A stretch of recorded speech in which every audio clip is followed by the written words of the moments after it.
All right, we are good to go as far as YouTube thinks. Let me just make sure. Okay, looks good. Good afternoon, folks. Welcome to Smudcast number 220.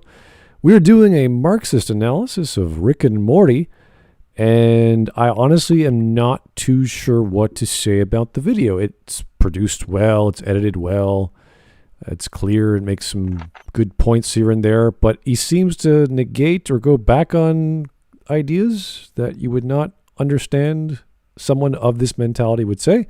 And usually when we talk about Marxist analysis, we're referring to the dialectical version of Marxism or dialectical materialism specifically. And I don't think he's using that because that's a backwards way of explaining things.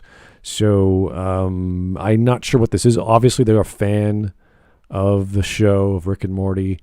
So it's hard to grasp whether he's biased or he's doing something else with the bias. I don't know. Let's actually look at his channel. Let's see. He has 20,000 subs. He's pretty much the same as me. His description is, I make videos about stuff, also they, them pronouns, thanks and please. Oh, God. He has a Patreon, which is 00. He's not making any money. He has a Twitter and IMDb, and his IMDb has 174 reviews. He has a podcast channel, which hasn't been used in a year. He has a My Anime List, whatever that is. And he has a second channel. So I don't know what's happening, but he is making videos and having a good time doing so. So bravo, sir. Keep making stuff you love. But I'm a bit lost. I watched it once, and I don't know what to make of it. So it's not crazy. It's not completely incomprehensible where I'm just like, duh. I am just not sure what to make of his opinions. So hopefully you guys can help me out and clarify this by going step by step, and we could all sort of, I don't know, sing Kumbaya and get along. It's hard. It was hard. This is like, I don't know what to make of this. This is one of those things where someone submits you a book report and you're just like, what was your point of this? What did you get out of that book? I don't know. Something happened. Did you read this book? Oh, they read the book. I just don't know what the hell they're saying about it. So we'll find out. It's nothing like covers. It's nothing like Renegade Cuts constant Marxist analysis of just everything, because that's crazy. This is actually, he's looking at events, and this does this because there's this whole episode where there's this story about I don't know the exact episode, what it's called, but is it the Unity one? It's the one where there's a colony of Ricks and Mortys, and they're just living in this space station or something like that. So that might still be season 2 or something. Yeah, right. Yeah. Because I stopped somewhere in season 3, I think. Yeah, because season 3 opens with the destruction of the Citadel. Yeah, I didn't watch season 4. Okay. What? Oh my God! I'm not even a fan of this show. I've watched more episodes. I used to go around to my friends, and we used to watch loads of Rick and Morty together. Oh yeah. When it was just the first season, I recommended it to my friends, and I feel bad. And I'm like, oh, what during the lockdown, we just used to meet up and watch it secretly. It was our, illegal Rick and Morty watching. Just like in North Korea. Yeah. You got some of that Rick and Morty? Yeah, but put a blanket over the monitor and we huddle together beneath it so that nobody sees that we're actually watching it together. Yeah. But my friend is definitely what you'd class as a normie. So all right. I know the joke of Rick and Morty kind of ran out on me in the season 3, I think. I don't know why. Morty, you got it. Morty, let's just get turns into that after a bit. Oh, gee, Rick. Oh, gee, I don't know. Gee, Rick. Oh, gee, why'd you gotta put the slurp in my asshole, Rick? Why do you gotta put this? Why do you gotta put the slurp in my orifice? Shut up, Morty. You gotta enjoy it. Just no, Rick. I don't want to put the slurp in my asshole, Rick. No. You gotta push it right up there. That's a surprisingly good Morty impression. Okay. Well, he's well, Irish. They all moan like Morty. It's kind of I kind of tend to accidentally slip into Shaggy when I try to do Morty. You know, it's kind of similar like vibe. Yeah. You know what I mean? Because it's like, It is Scoop. actually, yeah. all right. Okay, so Whoa. Scoop. we got 9 Right. minutes here. This video was published 9 minutes? Yeah. This is Well, there's going to be nothing then, is it? you'll find out. This was published last year in April, and it has about 7,000 views. So What day in April? the 18th. All right, okay. Because if you said the first, I was going to be like, right, I'm out. This is obviously a April Fool. Even then, I would still be confused because I'd be like, what exactly? Why would you do this as a joke? Like it still wouldn't make sense to me. I was like, what is this thing? I don't know. Anyway, That's not. Is that? I think that's the slogan of Smudcast. Why would you do this? let's put that on a T-shirt. Smudcast. Why would you do that? Yeah. Okay. Why would you do this? Tell me why. All right. Let's get going. Yeah, Rick and Morty has always been a unique show, to say the least. It never seems satisfied with exploring a topic at face value, always finding a way to expertly weave the individual premises of each episode into some sort of major development for its characters, progression for the overarching plot, or a message that says something about human existence. Not really growth. And all of this is contained within a wacky episodic sitcom that takes itself the opposite of seriously most of the time. I think this gets into the core appeal of this show, which pretty much can't be found anywhere else right now, and to explore this, I'd like to turn an analytical eye towards one aspect of Rick and Morty which exemplifies everything I've just praised it for, its portrayal of Marxist theory. Before I get super analytical on you... Okay, so Marxist theory can mean many things. Again, what exactly is Marxist theory to this YouTuber? Wow, that was very quick. Yes. I already find I mean, it's a bit off topic, but I disagree with the premise that there's real character growth in Rick and Morty. It's Oh, not. there's no character growth. It's not that deep. It's really not There's, that. there's, there's a little bit by of the story way- progression, but it doesn't impact characters that much. Also, you don't know whether, to honest be, the show starts with Rick C137, and we're not quite sure that every Rick and Morty you see in each episode is that same Rick and Morty. That's just something you can make excuses for if you discover plot holes that the creators can make retroactively. Now, that's another story. Oh, yeah, I know that. I'm just explaining. But I wrote one with the simple they answer literally that you follow. back to... Well, sorry, Wes, carry on. Yeah, but I would run, for simplicity's sake, I would try to run with the assumption that for most of the time you run with the original duo of Rick and Morty. So if we don't know anything about Marxism or Marxist theory, he could be referring to any sort of philosophy dealing with the social or economic or political structure of pretty much anything, usually as an attack on capitalism.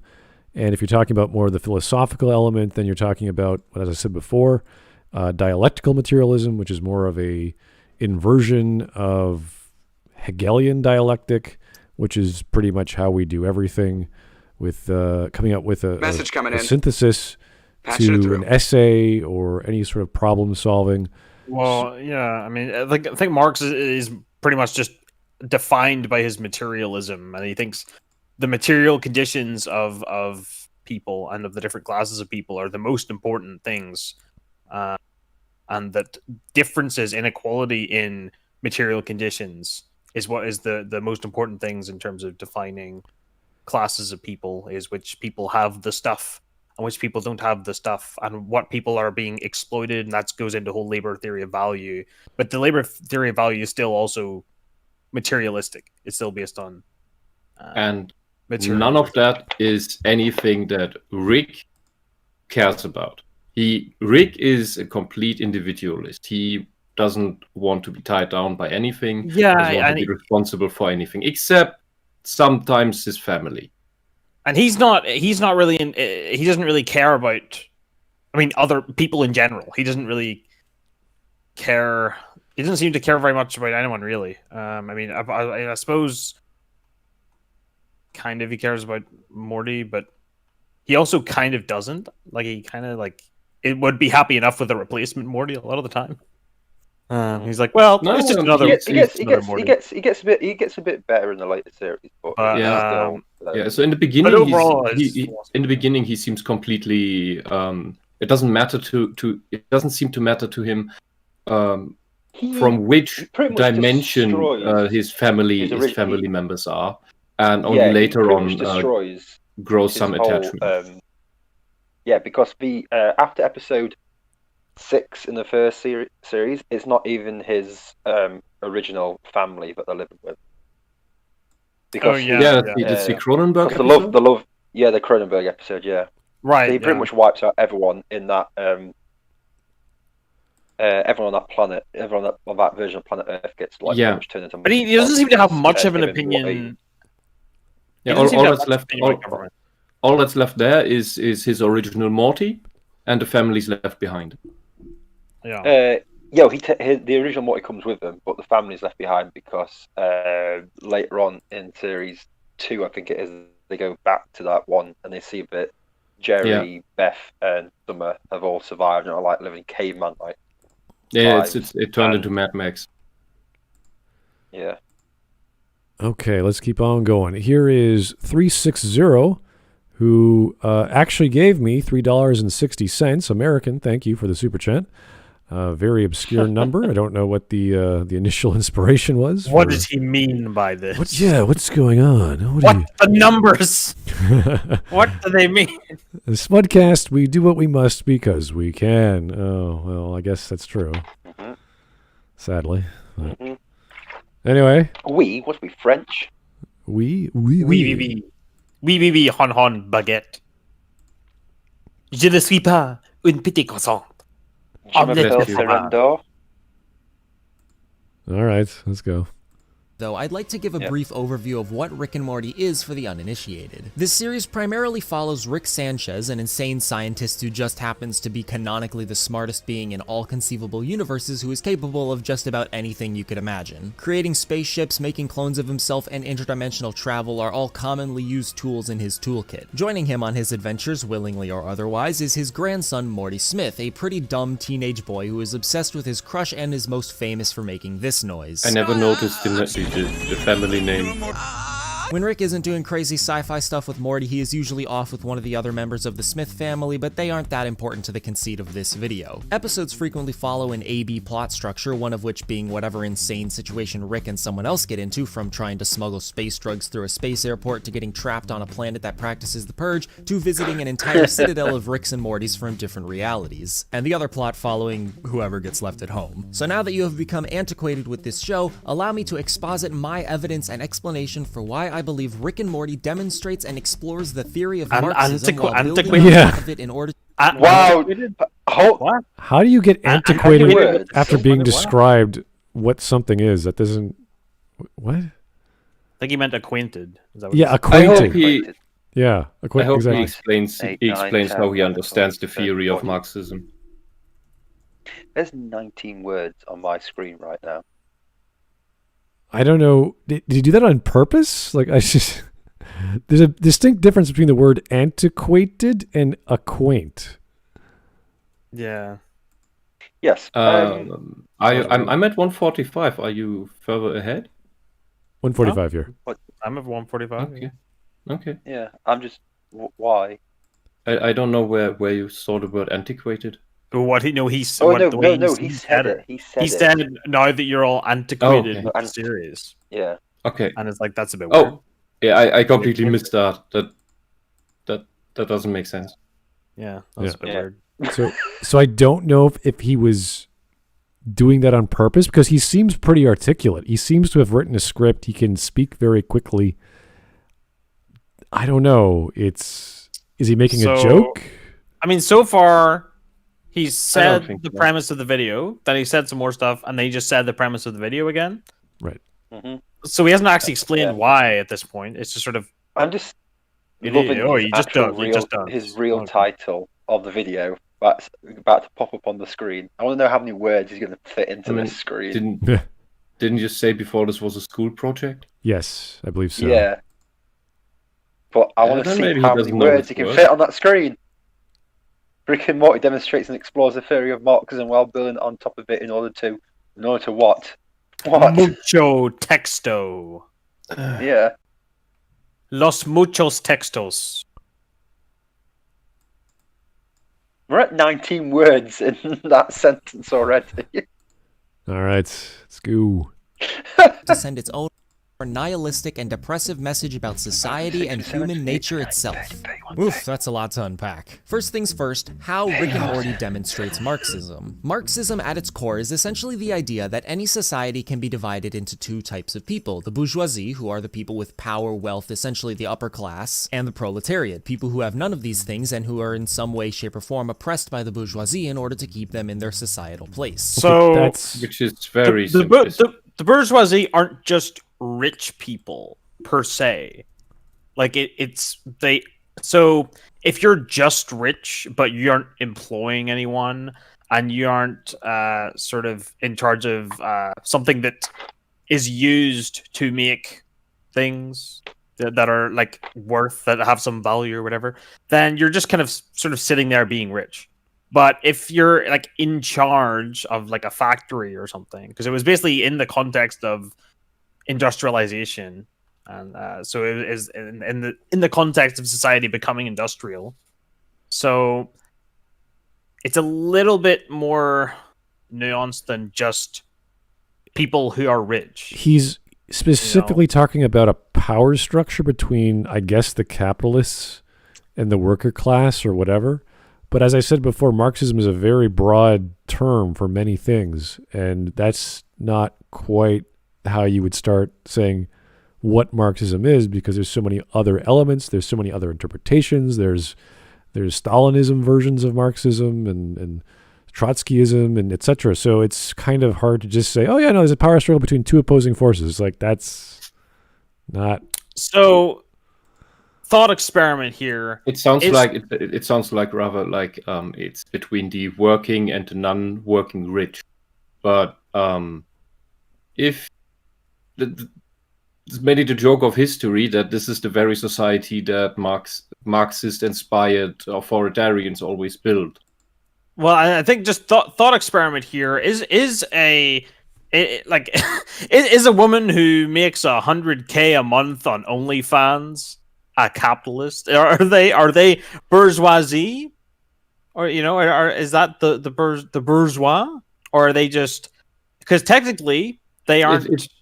They're not the boss of anyone. They're not. They're not employing anyone. This whole thing falls They're apart. Just earning a lot of money. This whole thing falls apart the moment you are self-employed and make a ton of money, because then you are rich, powerful, but you're also working. So right, are you working now because you're working? Or you're does not that mean exploiting anyone. Specific, you're just making a lot of money. Specific annual income. So there are people that make a lot of money that aren't in charge of anyone and aren't exploiting, even according to the labor theory of value, aren't taking any surplus value from anyone. They're just they're exploiting themselves. Yeah, like I've got this argument. Like Jeff Bezos, he's not exploiting anybody at all. He's self-employed. Well, no, because he is a boss. He is in charge of people he has employed. No. Those court cases prove if Jeff Bezos hasn't had an OnlyFans, then that would be different. He probably has. It's like an extra it's just an extra charge on Amazon Prime. Like you just add it on to your subscription. Every now and again, when you finish watching a show, it's just a picture of Jeff Bezos in pay a little bit more.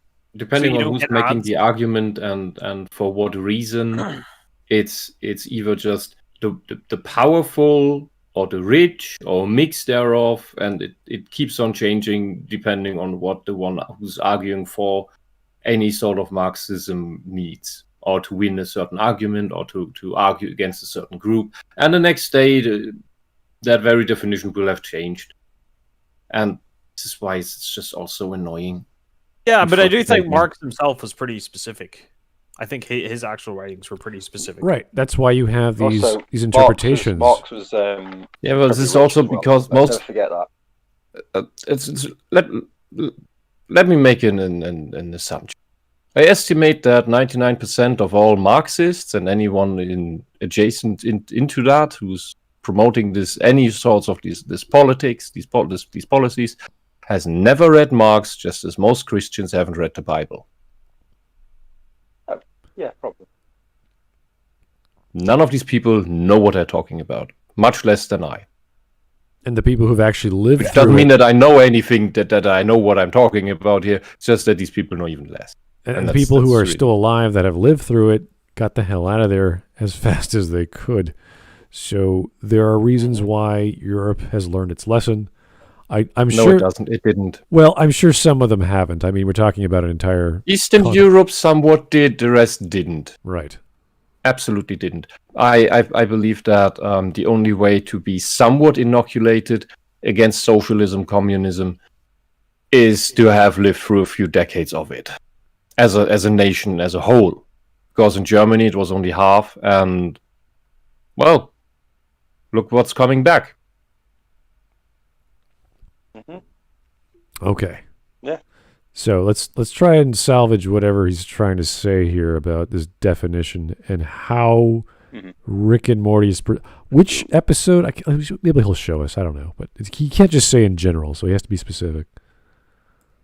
Marxism states the proletariat will inevitably revolt against and overthrow their oppressors in order to establish a better society that supports all individuals equally. And we can see exactly this scenario play out in the show in one of its most iconic episodes, the Rick Lantis Mix-Up. This episode is a departure from the norm, taking the viewer into the lives of several groups of Ricks and Mortys who are living on the Citadel of Ricks, which was destroyed by our Rick earlier in the season. This episode immediately invites a Marxist view on the society which has formed on the Citadel by demonstrating nearly every significant attribute of Marxist theory in the introductions to the characters we will be following. The divide between the upper and lower class can be seen when we get this shot of a working class Rick in comparison to a Rick who is living in the lap of luxury. Then later, the same Rick is blatantly ignored by his boss. All right, knuckleheads, any questions?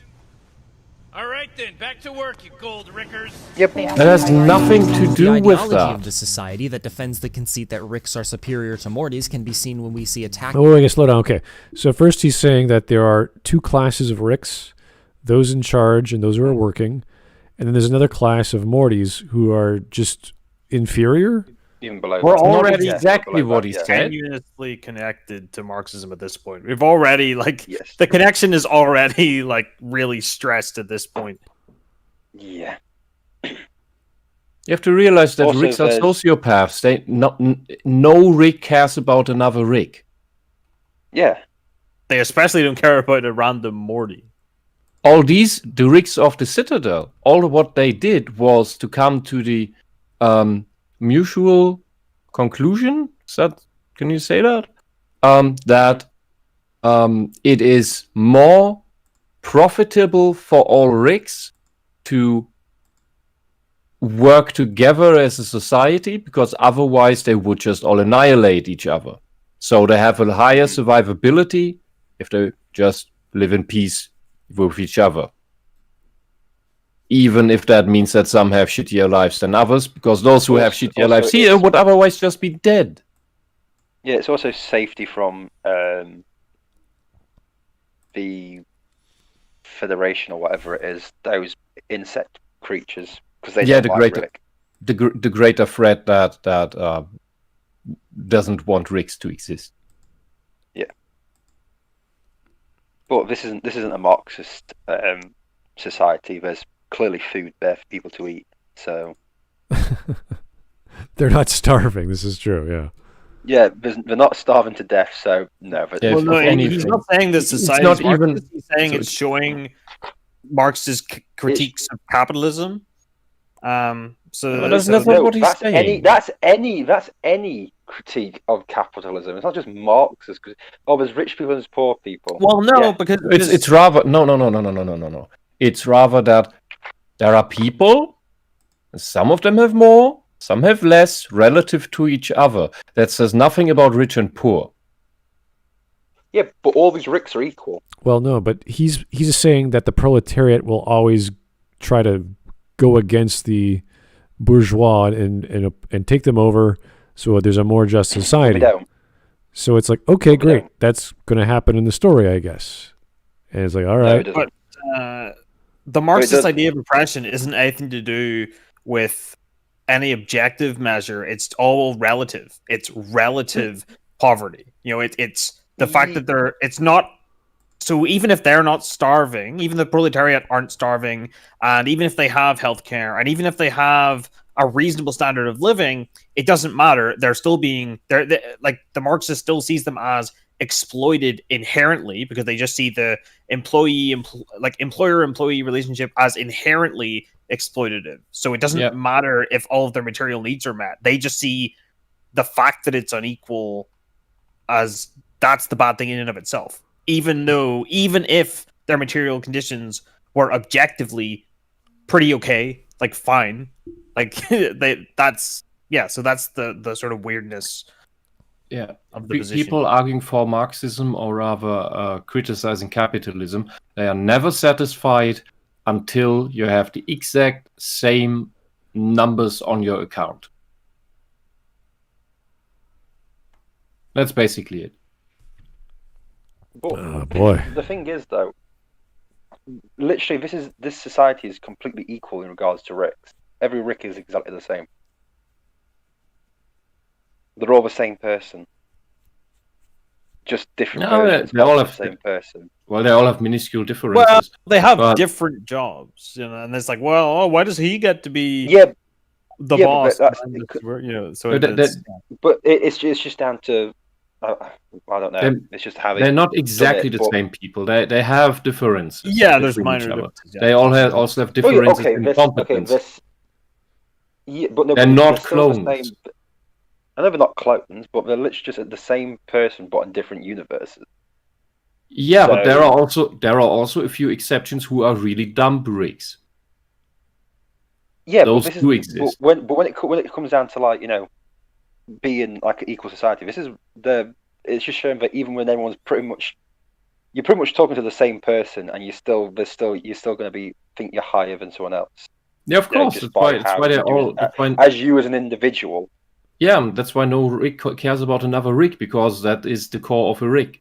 And but what I'm saying within the society, the joke is within the society. Yeah, most of these Ricks are still hyper intelligent, like 99.99% of them. But in a Rick-based society, let's assume they all have an IQ of 180.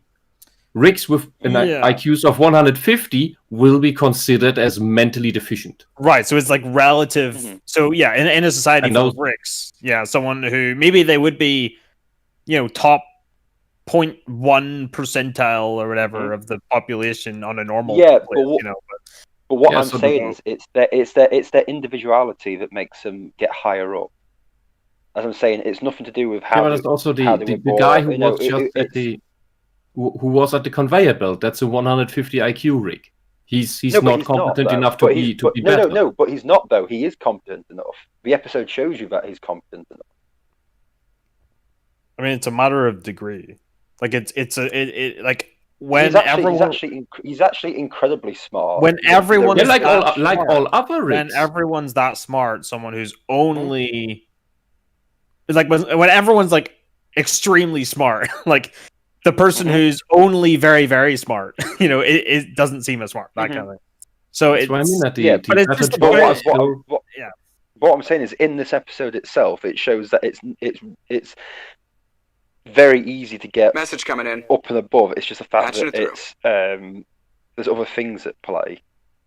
So it's not just a view on capitalism. It's quite complicated, this episode, because this is the episode where evil Morty becomes the ruler of the Citadel of Ricks. So isn't evil Morty actually a Rick? I don't know. I didn't watch that far, but it seemed to be implied that he's not been seen since. That the super evil, super competent Rick that is even more intelligent than the main Rick we follow, transferred himself into a Morty in order to camouflage himself. It seemed to imply that. I don't remember that. Did it? Looked like I just that see to it me. as with this one, it's definitely just Morty doing it, but it could because change. I've got to try and catch up with season 4 or whatever season it is on. Just from what I remember, the super evil, super intelligent Rick had not been seen for a long time, somehow, for some reason, and this Morty was the caretaker somehow, and the way the scenes cut from that scene to Morty, where these typical I am now through this cut implying that this is the real evil threat, thereby implying that this is also the Rick. In that first one, it was turned out that when they get captured and they've captured all the Mortys and everything. No, the Rick there is actually a robot. It's not actually a real Rick. The Morty was the only real one. Okay, someone in chat also says that the Morty was controlling the Rick. Can also be the case. I don't know. It could also be the case that Rick did transfer himself into that Morty and then build a robot copy of himself to control him, to throw people off even more, because all Rick plots are just insane, recursive, Thanatos scams. We're getting to really insane stuff. But that's also that would still fit the insanity of the writing. But but all I'm saying is in regards to this society, it's the individual that moves you up. It's not like anything to do with collectivism or stuff like that. Anything that would make them, a Marxist society wouldn't work with Rick, because this society looks rather capitalistic. Mm-hmm. It only has the goal of protecting Ricks, like any other healthy society has the goal of protecting its people. I mean, like, see, like the Citadel is like even further than an ethno state, because it's literally just one guy. So it's like not only is it like it's not but it's not just like it's not just one race. It's literally just the same like two people. Yeah, it's like this. The copies of the exact same two people. I'm trying to remember my my Brave New World. It's near the end of the book where they're talking about. I don't know if you guys have ever read Brave New World by Huxley, where it's a series of there's all kinds of weird futuristic ideas of what utopia might look like, but people are born in a basically a factory, and there's alphas, betas, all the way down to gammas. And the alphas are the super smart guys. So they actually had an experiment where they got, I think, 1,000 or 10,000 alphas on an island, and they created their own society. And it ends up all the guys who are really super smart were taking jobs or doing tasks that use their brain power as much as possible, even though they were getting less physical reward. It was mostly an intellectual reward or an intellectual capacity to do complicated things, as opposed to doing mundane things or more rudimentary jobs where you got paid more and had more responsibility. So there's this concept of people just wanting to do things based off their own intellect or their own ambitions or their own ego or whatever. So some people just won't do certain things because they have to appease their ego or appease their mind. So I'm not exactly sure how that applies to this episode, but I think we can carefully say that an economic view of this cartoon wouldn't apply to anything. If you're looking at, I don't know, open world economics where you're trading freely on the open market, or some sort of communal term where you're bartering all over the place, I don't think it's going to apply very directly. So that's why I want to hear his definition properly. And so far, it doesn't make sense if the definition is the proletariat will always usurp the bourgeois to make a better society. So let's just go and see where he's going with this, because I don't know. Yeah, of course, yeah. How he came about. Oh, super chats. Joe Crazy. Sup, guys? Just clicked on. Did I miss any big brain ideas? Yes, you just hit it. It is that this is a Marxist story. At least this episode of Rick and Morty. Supposedly. Yeah. Strawman. The Strawman cometh, fear us, T-pose power. Okay, Strawman. I mean, we haven't heard a straw man Message yet, coming in. but Patching you it through. never know. And here we have Francis Board Coppola. Oh dear, sir, how do you do? I've always wondered, is being a communist a sign of being bullied too much or not enough in high school? I don't know. What do you guys think? I think I say both, and I mean that. I'm 100. I mean that 100%. Both. I think they You're get bullied because they're certain it could be insufferable. both. I think they probably do get bullied, but because they're insufferable already. No, you see, in these super lefty groups, you have the same types as you find in schools in these bully dynamics. You have the really authoritarian guys who claim to know everything and are 100% sure of everything, and you have the mellow guys and girls who just follow along because they want to do a good thing, and they want to make the world better because they've been through so much shit. And these assholes seem like the people who seem to know what to do, and no one else will speak up much against it, except people who weren't bullied to smithereens. Because that's just not.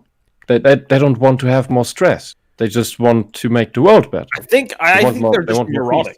I think they just feel like they feel negative feelings strongly. I think. And they're just sort of neurotic people, I think. So they see any kind of suffering as oh no, oh god, oh no, that kind of thing, and it gets really into their head, and then they can't stop thinking about it, and they have to have this ideology that's sort of wrapped up in harm avoidance, I guess. In chat, Joshua Buckle said, neither. It is a sign of magical thinking. Yes, it is a sign of magical thinking, but it does not exclude any of the two. And yes, it's also idealistic stupidity because nobody is thinking this through. If you sit down, I've heard this from several parents when they sit down, or from acquaintances that told me when they were kids and believed in this stuff, and their parents sat them down with it and just asked the questions. So, when you've achieved your revolution, how will the society look that you build? And you just ask questions. You ask the basic questions. You run through it. And then it's that the kids notice they don't know anything, and that the only things they come up with are justifications and, ironically enough, the same society we already have. And that's where, for many of the kids, they snap out of it because they realize, oh, this is all bullshit. Some still stay in. Message coming in. Sad, but this is one of the main tricks of how you can have a chance of getting your kid out of this radical nonsense. But it takes time. But hey, parents should take time for their kids, especially when they are in cultish organization.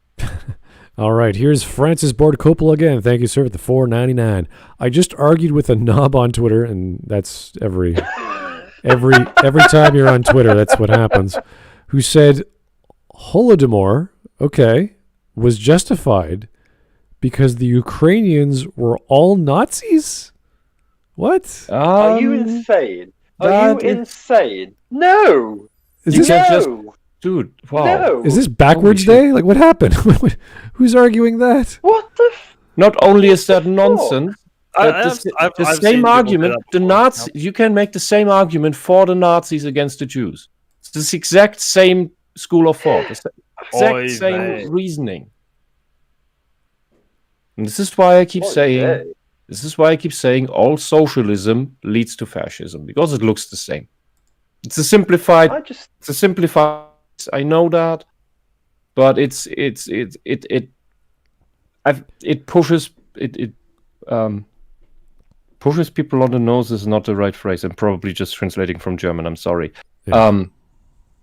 Because they fail to realize that these things are the same. And I think we need, it's at least what I try to do, hold the mirror blatantly in front of everyone that, look, these things they both do the same things. They are the same things. The details are so minuscule, they are irrelevant when you want to argue that one is better than the other or less bad than the other, because both produce millions of dead people for absolutely insane reasons. And they all are driven by hate. Mm-hmm. I just, no one deserves pretty much genocide. Can I be honest here?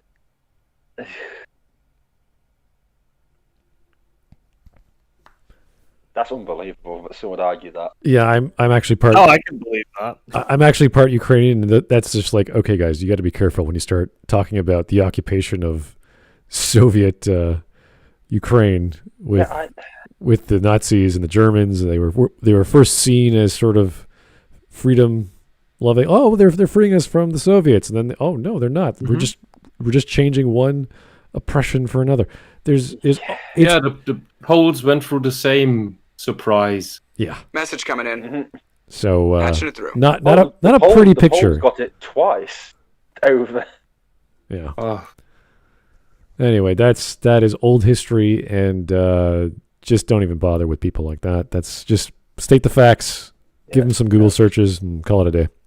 Anyway, Avery, thank you. I thought the Rick verse was a technocratic oligarch or oligarch. The Council of Rick's main points were to control the technology and the control of Rick and Morty's. I think you're right. I think I think the actual episode's pretty clear cut. It's not that complicated. I don't think these cartoons are like super duper over the top complicated that you need to understand physics and particle dynamics and all these other things. I mean, Dan Harmon is kind of a slight, somewhat commie-ish. You know, he's kind of Dan Harmon's very how can I put this in the nicest way possible? He's a bit insane. He is kind of somewhat batshit. Insane, yeah.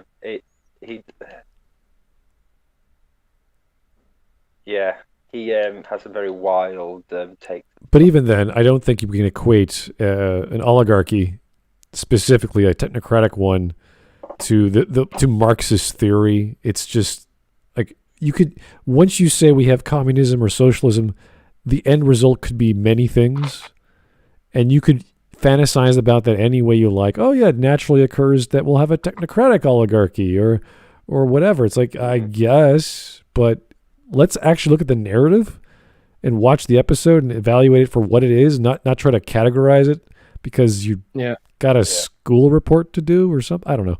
So because when you ask a socialist of what will a utopia look like, you will get similarly different answers from every socialist as asking a Christian of what does heaven look like? Yeah. Oh. What does heaven look like?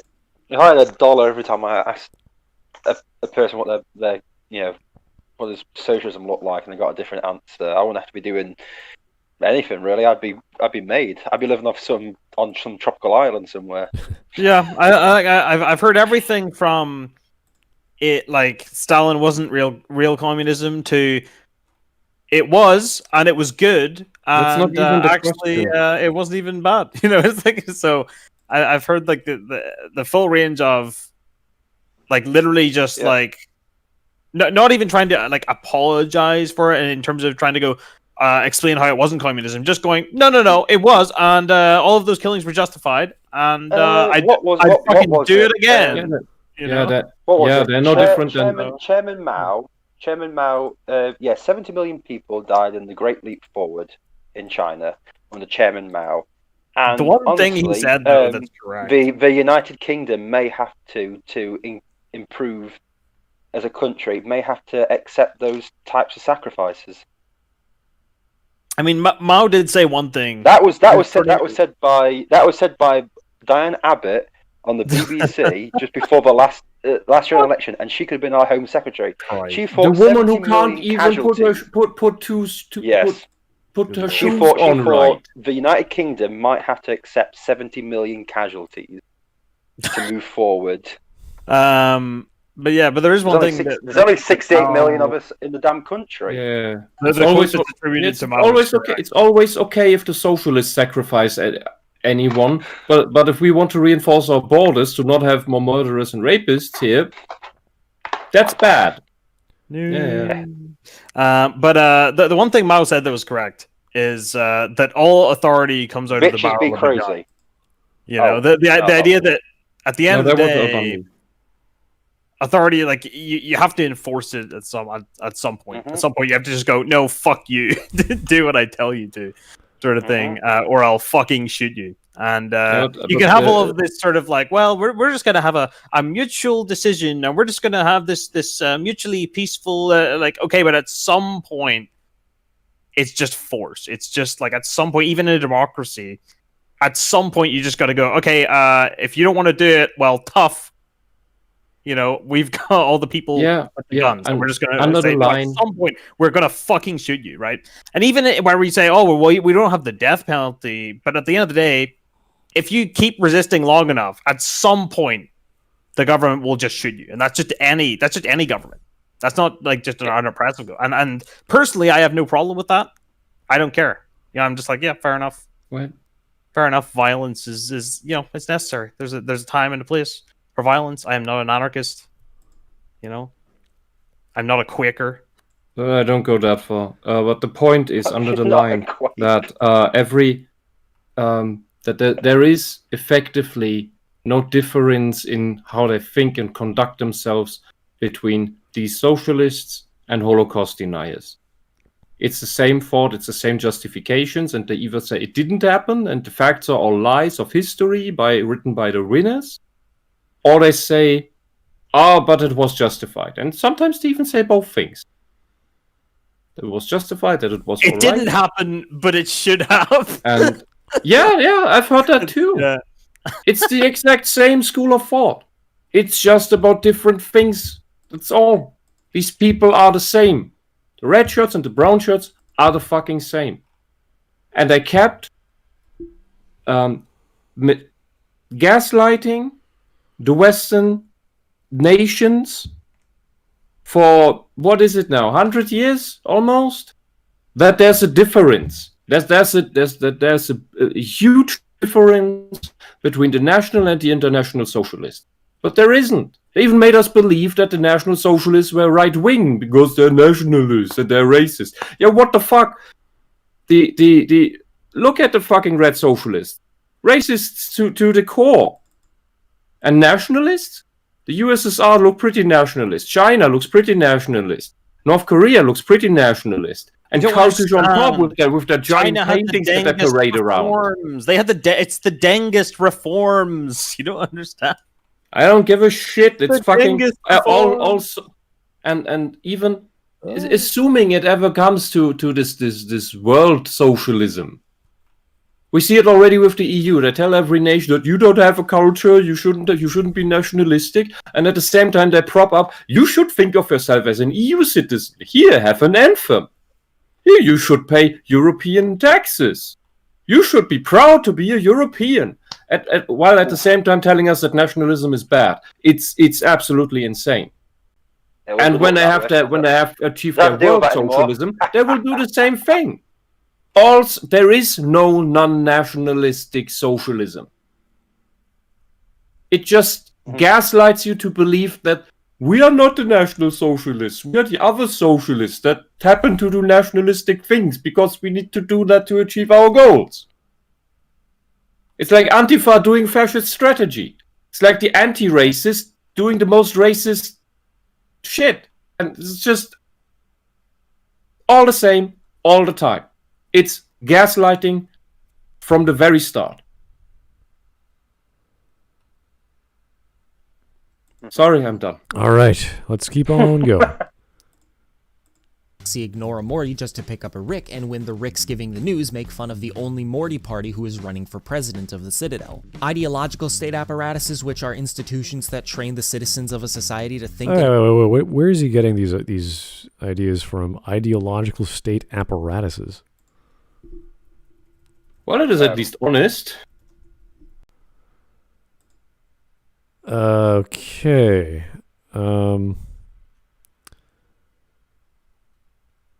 This is I don't know. It's something written by another Marxist, but not actually Marx. And this was done in 1970. So it's like saying it's not Aristotelian, but there's like a student of Aristotle who came up with the idea. So this dude obviously has other interests, or rather other teachings at school that are tangentially related to Marxism that he's read about. So I'm assuming... Oh, of course. Yeah. Of course it's an essay by a fucking French guy. Yeah. God damn it! I will never forgive the French. Louis Althusser, whatever. So, it's just another Marxist saying stuff that Marx didn't really actually think about. But okay, we'll go with that. That's fine. But a French Marxist. Good God. Could you get any lower? A certain way that supports the current societal system are shown off in the form of a school to train Mortys to be the perfect sidekicks to their Ricks. Good idea, Rick. Well, that's what this society is built upon. Great adventure. This is a great adventure. Repressive state apparatuses, which are the forces that... Okay, so yeah, I mean, we have school for a reason, to fit people into society within jobs or other areas of commerce, whether you're talking about the government systems or... Imagine having a school that is treated like an indoctrination camp. Yeah, I mean, I can't imagine which type of people would do that. I mean, in a healthy school system, we teach kids at the appropriate age how reproduction functions, which is not at 6 years, but more like 12 to 14. And you got taught how reproduction works. I just found out myself. Oh, we learned the all the biological stuff in, what was that, 7th grade? I took up beekeeping because I've heard that was how you learned how about sex with like the birds. No, the whole stuff with the different stages of the zygote and all of that was all very dry, and I think it's the best way to do all this is to do it dry. No. Oh, that's just me. I'm weird. I made a joke again when I didn't notice it. Okay, that's fine. If you're going in dry, you're doing. Have your laughs at my expense. I keep making these. Look, the thing is, this is. I know, I've been told this a couple times. I keep making jokes like that without noticing it because I have absolutely no sense of humor about any sexual stuff. Sexual jokes don't work on me. I don't notice them. So I choose words that sound like them, and I just why is the room all laughing? I don't even jokes understand. about massive honkers. See, even jokes about massive bodonka honkeroos. Even jokes about ginormous bodonka donk. You know, just huge bodonka donk. You don't need to do the full Quagmire again. I noticed that people are making them when it's as dumb as that. But I don't find it funny. I just find it annoying. Ginormous titties. No, I get a brow, they start to sag. Bobs. It's just boobs. Yeah, so now I completely lost track of what I wanted to say. All right, let's. The thing is, right, guys. we were talking about schools and indoctrination and all of that. In a healthy school system that teaches you how a healthy society, how a healthy family maybe works, how those not normal things. In a corrupted society that does ideological shit, you get taught absolute bonkers, surreal nonsense, which is what we're currently having in reality in the present day, where 5-year-olds are taught about a fan fiction of transsexuality. Mm-hmm. That is creepy, and that is wrong, especially at sexual topics at that age. For fuck's sake, I can only imagine pedos doing that. No one else could have an interest in doing that. Okay, so that's another topic. In regards to what he's bringing up, which is the not the opposite, but another part of this society that is an ideological state. There's also the regressive or repressive state, which is apparently a unique series of operations. So you have like the courts, you have the police, the armed forces, the government. It's the po-po. I'm not sure. So The pillars. yeah. So I don't. So there's the two elements. There's the ideological, and then there's a repressive. The repressive state dominates the working class. So government, courts, police, armed forces have interventions to whatever aspect of life because the ruling class says so. So we have to create these organizations to dominate the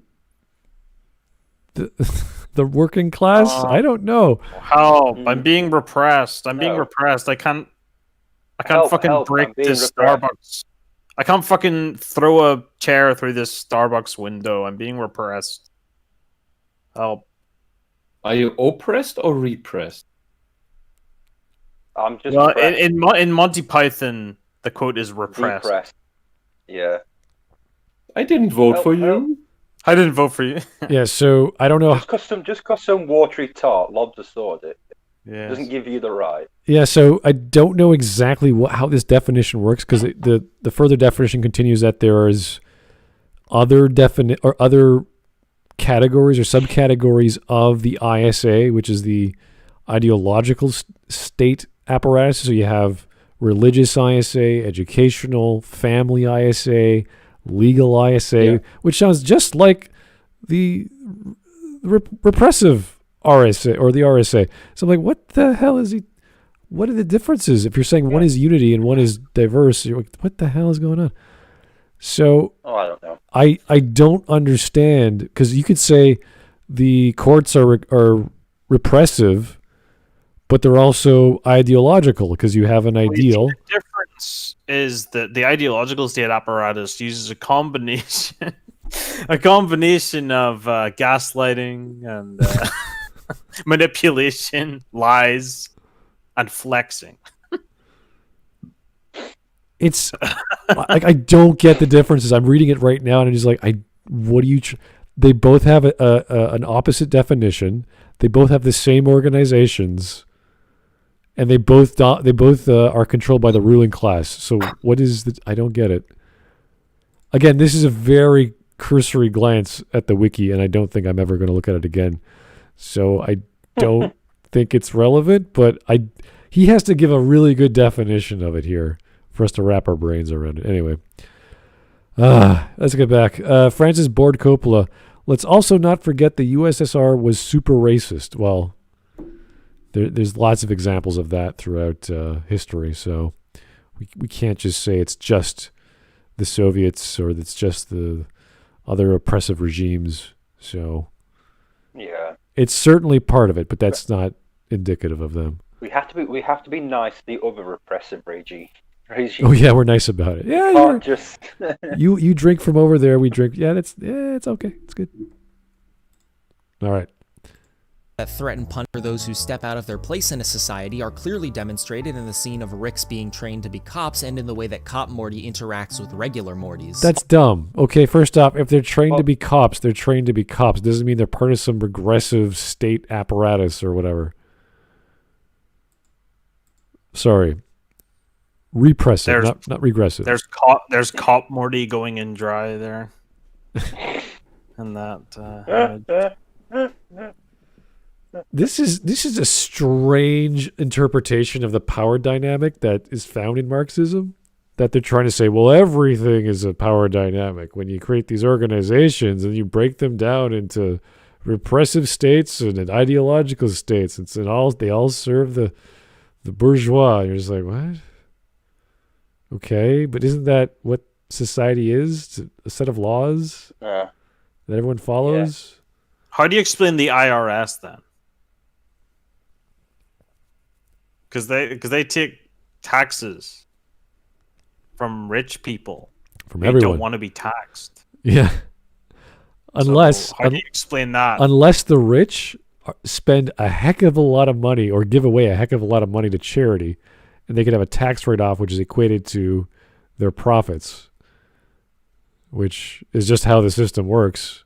So if you... But the IRS takes money from the rich, and thereby it's good. Right. But it's part of the state apparatus. So why is it not serving the interests of people who don't want to be taxed?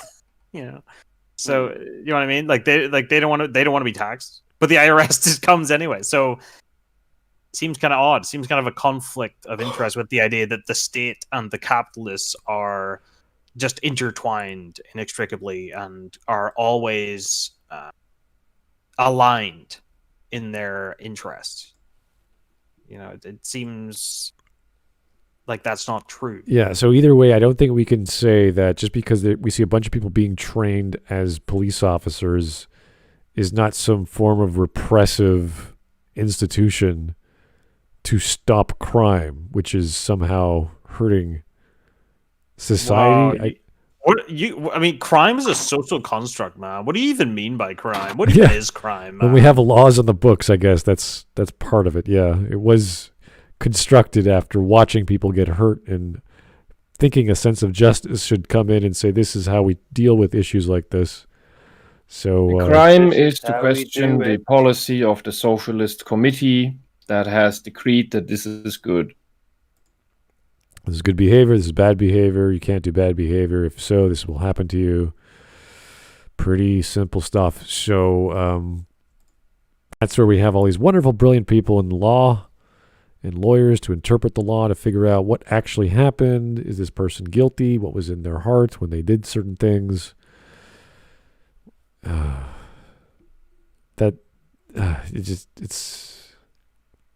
getting a little more complicated than just labeling something as a Marxist theory of class warfare. We're jumping into legal issues, issues concerning crime and punishment, and what is a just society? What does it mean to be? What does it mean to have justice after a crime is committed? Very complicated, difficult issues. I really don't think Rick and Morty is that complicated or deep. No. Anyway. No. All of these instances clearly and concisely illustrate the society which is described by Marxism, and I find it nearly impossible. No, that's just having a police force does not equate to Marxism. Sorry, that is dumb. You're seeing things that aren't there because you see some similarities doesn't mean that the whole thing is there. But having a police force doesn't mean you're a Marxist state, because that's not what he's arguing. He's arguing that this is what Marx says capitalism is like, and that so the state apparatus is all of this is talking about the nature of capitalism. Wait, hold on. This is Marx's critique of capitalism. So he's saying this is exactly how Marx describes capitalism. So that's what he means. Okay, so he says this is what Marx, the type of society Marx writes about, which is to say capitalist society. That's what he writes about, because it's all critique of capitalism. So that's what he means when he says that. All right. Okay. He's not saying this represents a Marxist society. Right. Okay. But what's wrong with having a police force with capitalism? I mean, what is uniquely capitalist about it? I mean, it's just like that's what. What are you? What's I'm going to explain this once to people. Capitalism isn't a political ideology, by the way. Capitalism isn't political. Just going to tell you this. So I mean, well, it says something about rights and what is a right and so what it has an opinion about what is a right. What? So what does have that opinion? So if you think. I don't follow. What does have the opinion that something is a right? If you think private property is a right, that is a political opinion. There's an opinion that society should be organized. Yes, but that doesn't instantly that's not universal. That's not. Not everyone agrees on that. So we've had capitalism can exist without that.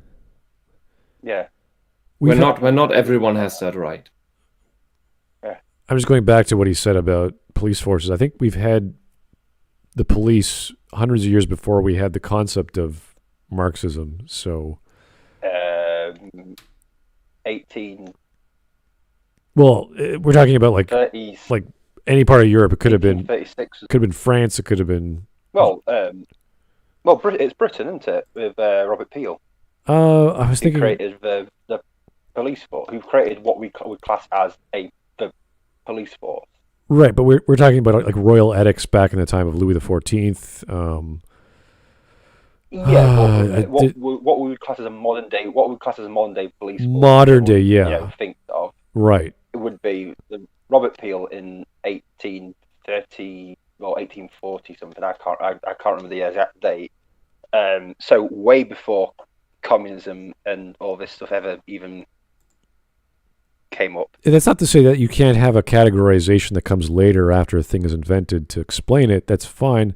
But, we've had guardsmen on castle walls. We've had all sorts of other things like throughout the birth of humanity. The local militia. Militia's one. Yeah, we've all sorts of different people who are physically guarding people against violence or aggressive action. Yeah. So It used to be, as I say, it used to be soldiers, but then people went, why do we need the army here? Yeah. Let's just have a public,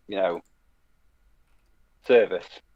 Yeah, having a part of society that has that is entrusted with protecting duty is protecting order and safety is as old as human history. The concept is older than human history. You have you're giving your rights to this guy who can end your life or whatever if you behave a certain way. He has certain authority to stop you violently. Well, in the UK, it's policing by consent. So we give the police consent to uphold the law. So they can only go. So the public has supposedly has more say on what. So it's not really like we're given complete control to them. It's more like we're saying, listen, we're letting you be in charge of, the law, as in making sure the law is followed. But if you overstep your boundaries and how you deal with that, I don't think that's a good example, because I think the UK police has forgotten that, and nobody's telling them that they've overstepped their boundaries because they've been doing that for decades now. Yeah, but that was what it was originally for. And maybe someone should remind them of that. Well, we try and remind them. We just get arrested. No, I'm not saying. Maybe you shouldn't do that one by one. I'm not saying anyone in chat should say commit terrorism, but it's that's the wrong way to go about that. In Minecraft. Wow, Dollface, that is definitely your Irish resistance coming through, isn't it? I love when you see the fucking maps of terrorism in Europe, and all you see is just Northern Ireland, just lit up like a fucking Christmas tree, just with all the terror attacks. I'm sorry if I miss things in the video, because I really don't know anymore what he's doing here, what he's arguing for or against, or what he's trying to say, or what point he's trying to make. It's a very weak argument. I mean, you tried to explain that just now, Smut, but I don't know. Yeah, I don't know. It comes down to because they train police forces to, I don't know, be police. Therefore, this is a form of repressive state institution. And you're like, no. You could argue again, as if we believe that police have authority to end your life and take away your rights, like living, then yes, that would be repressive, but at that point you're a corpse. But that's what we do with any police force or any military force, because that's why we have them, to protect us. So can't be oppressed if you're dead. Yeah, so you're training people to do the thing, which is to protect you, but if you are the person committing the act, which they are designed to protect others from, you will be stopped. That's kind of the basic function of teaching, to do something for a certain outcome. It's not repressive. It's just the function of society to have all these people in place. So, basic stuff as far as I understood his explanation, and I wish I knew exactly what he was getting at here, because this is obviously a nuanced topic that he's just skipping over. And we're like, police does not equate to Marxism. Sorry, that's silly. Or, sorry, Marxist theory about repressive state institutions. I mean, I feel like you could just look at like literally any society and just go, look, it has a state. This is just like what Marx said. You know, it's like literally any society and just go, look, there's a state. There's a state. Or look, there's a hierarchy. And just any hierarchy at all. And just go, wow, it's exactly like Marx said. Mm-hmm. You know? Anyway. It's basically like the horoscope of political analysis. It's what's going on with Marx that he just saw a few patterns and described them, and now everyone who thinks to be a Marxist or something says, these patterns, they're everywhere. It's all Marxism. It's like seeing the fucking Illuminati triangle. It's like Yeah. It's like pretty much that, but it's like Did you know that number 23 is everywhere? But that's why I say it's like horoscopes, because it's such a vague like prediction that it's like, oh, see, it's just like Marx said. You know, it's like when you tell like, oh, I'm a Gemini, and that means I'll have an encounter with someone that I know. I'm sorry, but I'm a bitch. It's a Sagittarius. No, yeah, okay. Yeah, I may have shot you several times in the knee, but like I'm a Gemini, so like, shut up. YOLO. Lol. There was an awful episode about that. It was fun. I'm such a Capri Sun.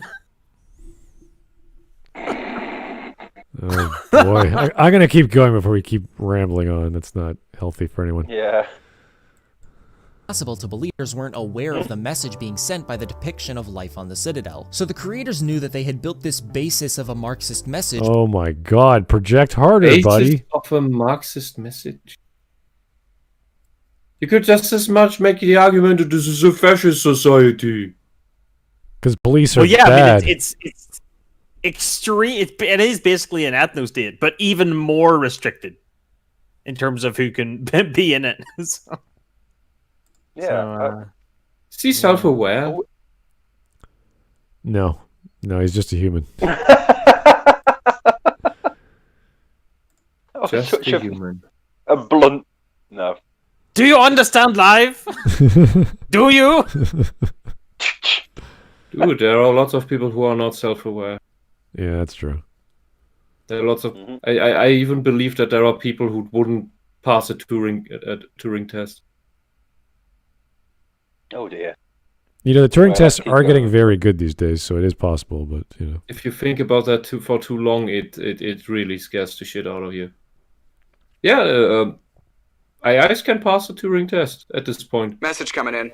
Even well-groomed scripts can, you know, but there are humans who can't. there are some Yeah, there are people who can't. there are some Chinese bots that pose as really hot Asian chicks on dating apps that I swear you would. It's like, is this person real? Like, what the? Maybe just translation errors. Like, I don't know.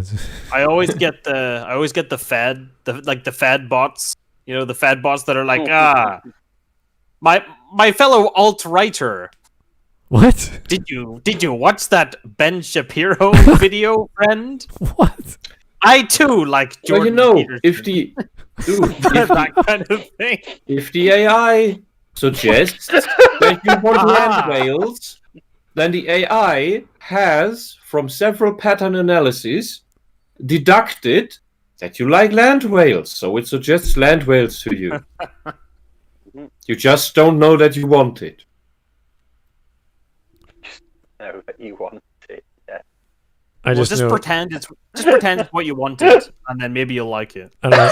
If I encounter one more Asian chick who's trading gold daily and has this secret algorithm, I'm like, oh my God. Here's how you could be making $1,000 a day just by sitting at home. You know, since I came off Facebook, my messenger's been like blown up with all these fake accounts. I'm just like, oh my god. It's ridiculous. All right, here is Mike Testa. Can we all agree Animat is an insufferable monster? I don't know. The video we saw was pretty stupid. Yeah. His voice was obnoxious. Is he an insufferable monster? He is absolutely insufferable. Is he a monster? With that? No, you were away from that, thank God. He actually has some good videos. Crazy. He has videos on like the history of different animation studios, which are actually quite good. Like they're actually pretty good videos. He should stick to them, then, shouldn't he? But then I used to watch him for ages, and I used to watch those kind of videos while they were coming out. He had this big series that he did of them, and then I think after the 2016 election, he just went off the deep end.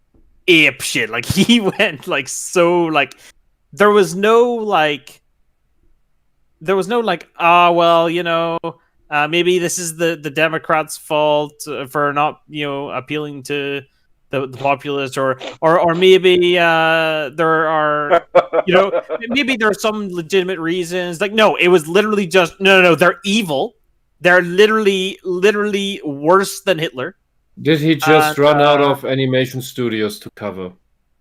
And sort of, well, you know, at least Hitler made some laws about keeping goldfish in bowls that are too small. You know, so when you think about it that way, you know. Well, it did found natural reserves. And that was actually the thing he did. Actually, like Hitler actually made a law about keeping goldfish in small bowls, because it was cruel. Because that would be cruel to keep a goldfish in a small space. But either way, he was just like, oh, God, Trump's word. They're evil. They're evil. Yeah, and it was like, yeah, he's absolutely lost it, man. I was just laughing my head off at it. He made laws about gold. Well, there's a reason why we call the Green Party the eco-fascists. Yeah. The laws they make are the same types of eco laws that the Nazis made or would make if they were still in existence today. It's because while they were absolutely cruel to humans, they were very nice to animals. Well, Hitler was a vegan. Similar to many environmentalists who absolutely resent humans. And if I look at, I don't know if you guys ever watched the stock market for like the energy sector, but the past few months, for whatever dumb reason, I said this before a few months back, why the hell is there been an increase in the value of renewable energy stocks? I have no idea. Technology has not changed. Prices have barely changed. Yet everyone's investing in green energy. I sit there, I'm like, I don't get it. Something must be going on.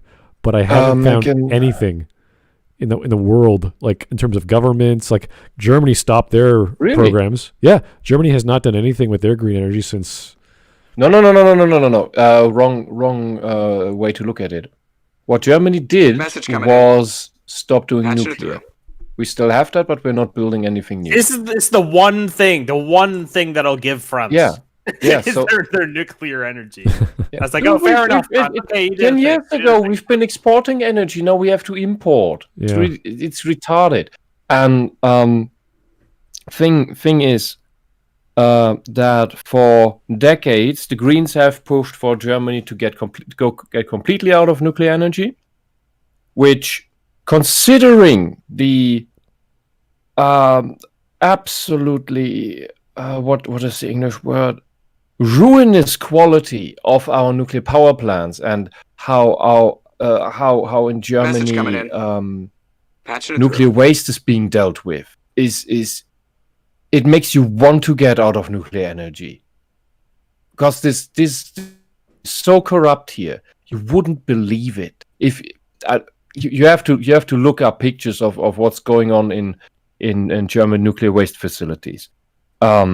It's completely understandable that people want to get out of that, but at the same time, they do not know that modern nuclear power plants almost or not at all would produce nuclear waste in the first place, are way safer, and all of the other stuff are effectively cleaner and greener, and people can't wrap their heads around them because it's just been and I didn't think much different either 10 years ago, because I didn't know that much better. I knew about thorium reactors, and I knew why they wouldn't be built here ever, because you can't make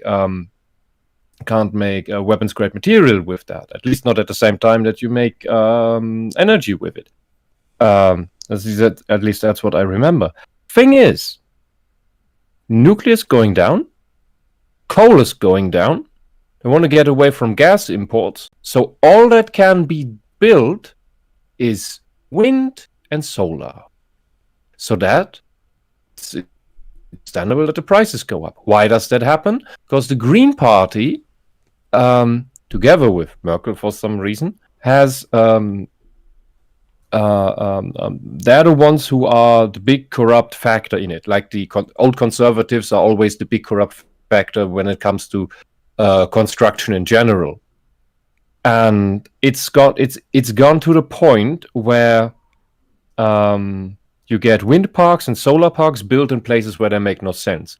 Like, where literally the other one would make more sense. Why does that happen? Because the local politicians have ties to that sector of regenerative energies, renewable energies, and on top of that, what is now happening is that the Greens are mowing down forests, including natural reserve forests, to build up wind parks. Does that explain your confusion? Yeah, no, I just don't understand it, because I do have some investments, and I'm just like, what? Like, even one of the major energy midstream companies in Canada called Enbridge has been investing in green, which is fine. If you're a midstream company, you're not actively producing power, you're just transporting it and packaging it and making it safe and this and that.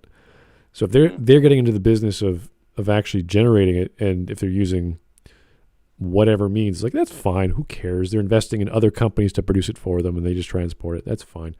But I was just not sure why, and I haven't seen any major shifts in tech and governments and like China or America and Germany.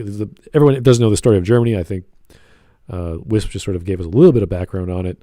The past 15 years, the shift to green energy and why that failed. So yeah, I just didn't know. So why everyone's putting money into that, I need to do more analysis. Either that, like, I don't personally want to know. I just want to know why those stocks. It'll blow up in a while. It'll blow up. Give it a few more years, and the solar panels start to crumble, and you can't just recycle those easily. Once the cost, that will be a crash. Once the cost of maintenance, which is going to happen for at least 10 years, because I don't know if you ever bought solar panels. The lifespan of those are like 15 to 20 years, depending on the quality. So we don't know. I don't know exactly when all this is going to happen, but we're talking about billion-dollar companies who have subsidies from the government and other things to cause this sort of reaction. And I just don't see it happening, because there's upper limits to wind and solar that you cannot escape. You cannot, like, technology won't solve. Like, there's no way past it, and we're not even near that level of efficiency. So, like, I think it's like 20 or 30% for solar. Like, you can't get any better than that, which is ridiculous, because we have coal and nuclear, which are. I think it's 37%. I'm pretty sure. Right, and wind is even worse, because there's an actual calculation that you do, because you can't have wind power constantly being generated at the fastest speeds all day. You have to have your maintenance done. Yeah, there's energy costs to sort of starting and stopping. Yeah. So storage is always the main problem. Will always be the main problem. Transport, storage, keeping. Yeah, and there were lots of plans to build what, I don't know what you call it in English, water reservoirs in mountains that with excess energy would be pumped up, and then in the night they would trickle down like a hidden dam, if you will, hydroelectric, to get that. hydroelectricity, yeah. And since every 5 kilometers, what is that? Every 3 to 4 miles in Germany, there's a village. Everywhere, there is no place. There's almost no place in Germany where there is no one. And so anytime you want to build such a thing, you will have the not in my backyard problem. Everyone wants the renewable energy stuff, but no one wants it in his backyard. And we have a lot of backyards. Basically, all of Germany is a backyard. Yeah, that's mainly the problem. It's also the same problem with, we need a nuclear waste facility. Yeah, but not here. We want to build a new nuclear power plant. Yeah, but not here. Yeah, we are all the environmentalists who are against nuclear energy. Okay, we want to build something renewable. Yeah, but not here. It's just an endless problem. And it's, All right. And do you know how long it takes for a nuclear power plant to amortize so that it actually makes, that it comes out of the red? About a decade. So when you build one of these things and you finally start making money with it, you want to suck it dry as long as you can. And that's why all these things in Germany, these things from decades ago, from half a century ago, they're huffing and puffing. And they're not getting maintained properly, and it's scary. There are not even contingency plans for some of the worst of them, if they ever go poof. Because we know if one, I forgot the names. There are some specific ones. One of them, when it goes poof, essentially the whole Ruhrgebiet is contaminated, which is all this Frankfurt Cologne area. Because that's much lower, and the whole radioactive fallout just goes into that giant valley, and then stays there, and then everyone dies or mutates. I don't know. Okay. All right, let's keep going. Mike Testa, thank you for the super chats. He called Rekieta, which is Rekieta Law, I believe, crazy while he was naked. Okay, that's. I mean, we've encountered people like that before. That's a thing that happens on YouTube. You'd be surprised how many naked people we've encountered. Sorry, I just want to add one more thing because exhumed legume, I don't know.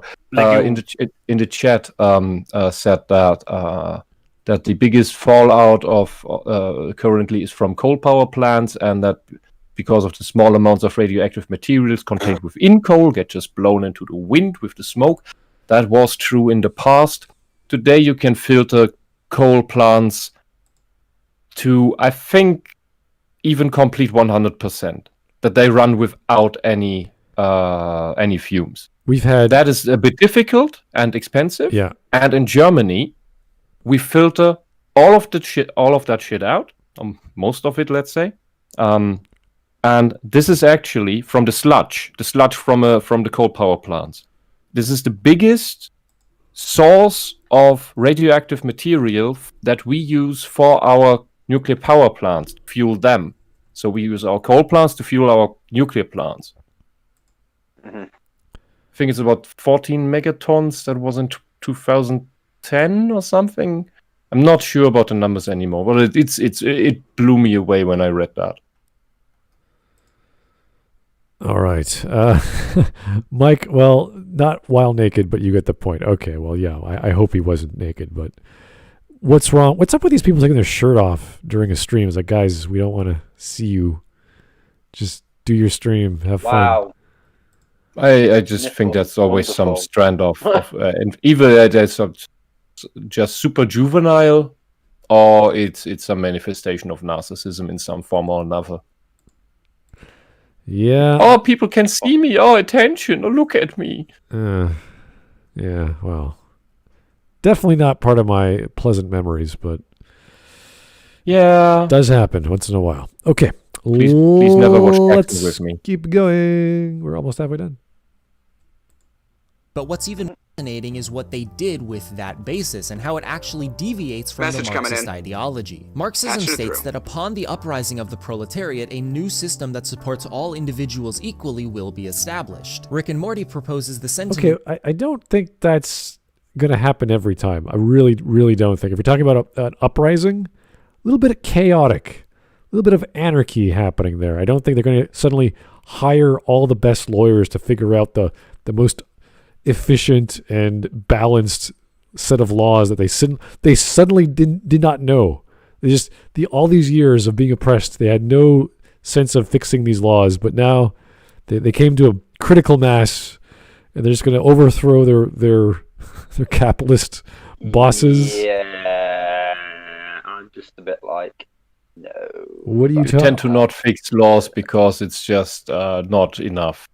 It's not making enough of a problem because you have other stuff to do. Especially which level? Municipal laws? Well, that's usually a small problem within a city that's easily fixed rather quickly within the just takes a couple of months. At most within a state, that's a more complicated thing, and most people would just leave.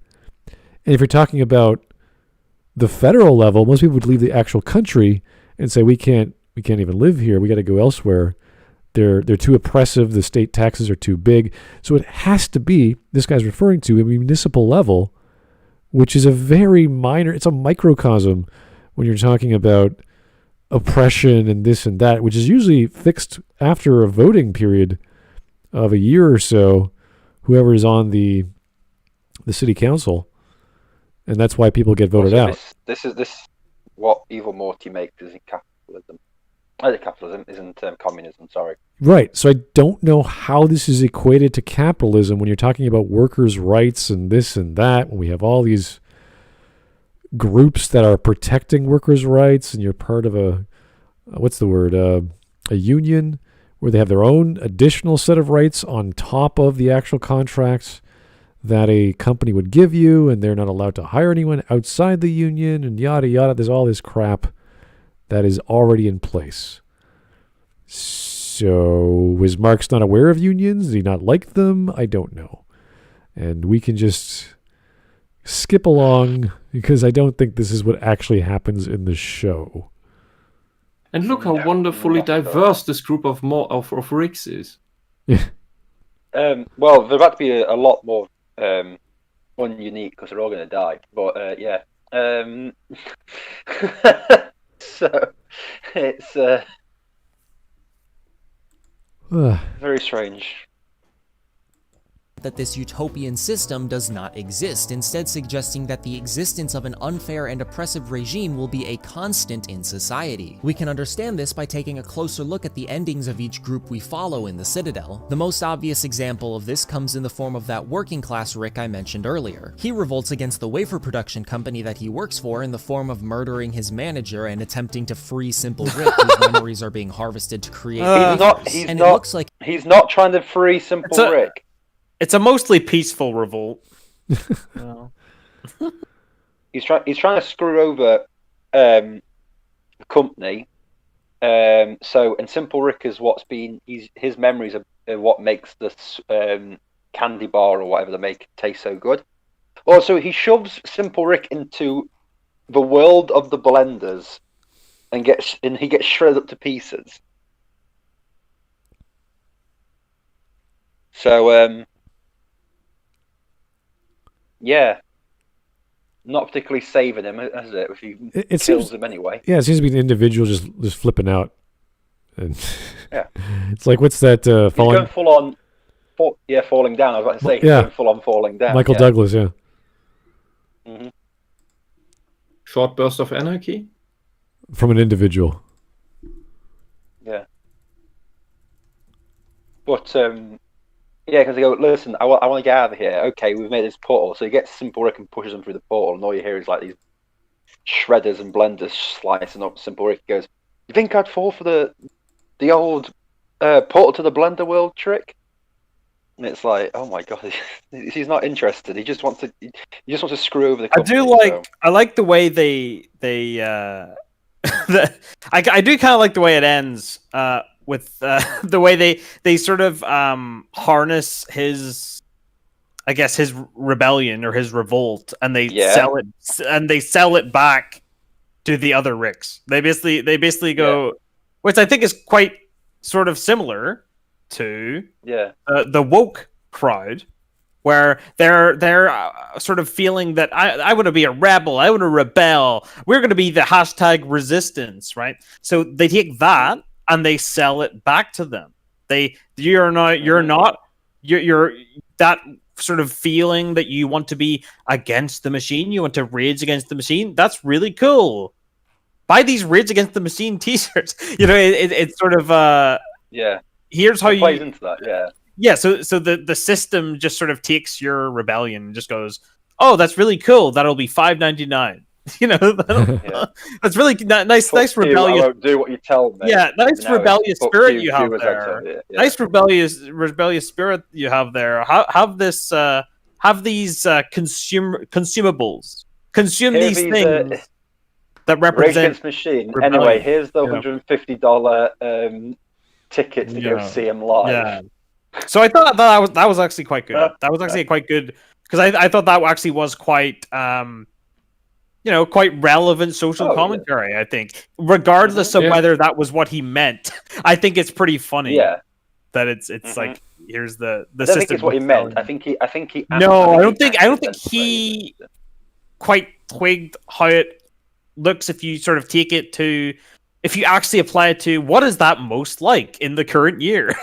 What's his most? To me, that just screams like hashtag resistance. That just screams hashtag resist to me. Yeah, hashtag resist on the McDonald's Twitter exactly page. It's like, okay then. Hashtag resist government on the UK government Twitter page. It's like, okay. Oh. Yeah. It's like, oh no, my anarchy symbol COVID mask.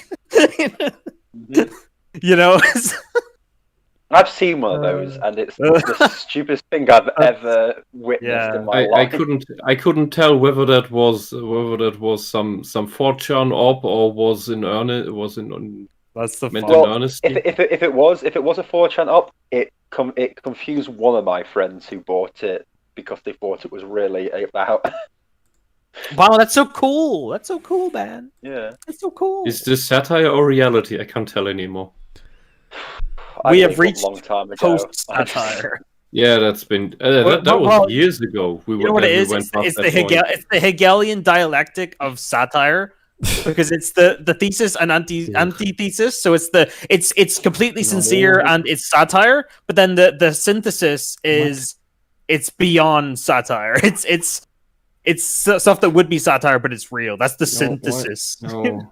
Yeah. It's got to the point where I think everything is satire, and I'm just like, yeah, okay, fine, whatever. I am become satire. I am become irony, destroyer of sincerity. All right. So yeah, this is the proletariat. Fighting against the bourgeois, destroying them all, and the making of just society. It's like, yep, okay, let's go.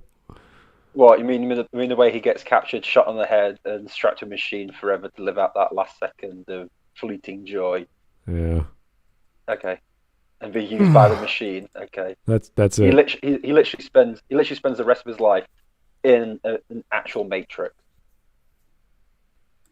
His efforts paid off when this Willy Wonka-looking Rick waltzes in and talks about how he's going to give the working class Rick a better life. Until it is revealed that this was all a lie constructed to make the working class Rick think that he had finally become free of this oppressive regime so that the wafer company could use him as the new simple Rick. We can see a similar theme running through many of the other characters' plotlines. The cop Rick revolts against the illegal activity of his partner by attempting to place the mob boss he's been working with under arrest and ends up killing his partner in the process. This, along with everything else he has been through during this episode, has jaded him to a similar degree to the corrupt cop Morty.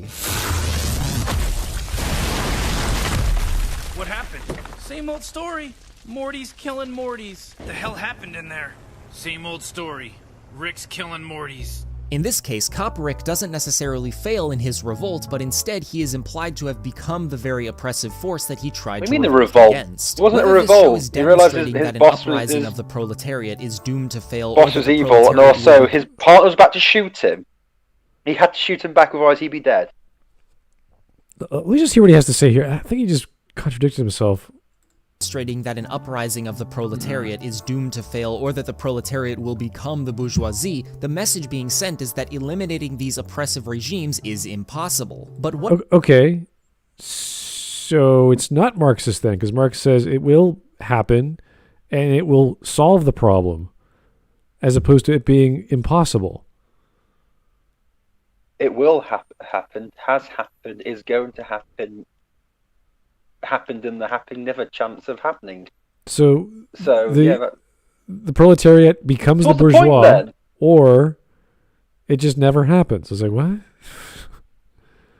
So it's not Marxist. Then why bother then? Well, if that's what the show is telling us, then it's not Marxist. I'm sorry, dude. You're actually saying what's happening. Like, this is the point of the narrative. If we see the narrative and this is what happens in it, and it doesn't properly equate to the theory that you are ascribing to it, then the conclusion is it's not Marxist. Yeah. Yeah, that's all it is. What if we have a character who can do the impossible? In Season 3, Episode 1, Rick Shank Redemption, our Rick breaks out of space prison and collapses the entire galactic government by teleporting their hub, the Citadel of Ricks, into the galactic federal prison, and then makes their singular centralized currency worth 0 of itself. Our Rick, the one person who is capable of eliminating the oppressive regime forced onto him, removes the single most integral attribute of a capitalist system, currency, and places that regime in direct contact with the very people it has oppressed. And let's just say that uprising doesn't even begin to describe the very people it's oppressed. So is he just saying just the fact that there's a prison that see, they're oppressed. So because nobody actually commits crimes, nobody actually commits things that they should be locked up for, that no, that would never happen. Like that there's never a good reason to put people in prison ever. I think we can agree that we have criminals, and they've given up their rights as a result of their behavior deemed criminal. So it's like, okay, you are now going to be removed from society, and we're gonna, instead of killing you, instead of exiling you, we're gonna put you outside of our society, where you have to live out your sentence, and that's our justice. This is what we do. This is our humane sense of justice to people who break the law. How are they being oppressed when they themselves are they're the ones who cause violence? If violence is not oppression, they must have oppressed somebody either through a crime they committed. Yeah, I mean, to end up in that area. You just have to have a really goofy version of what you think rights are to think that just the idea of a prison inherently for anything ever is just oppressive. I think that's just ridiculous. People, there are nasty people out there. They're going to be nasty.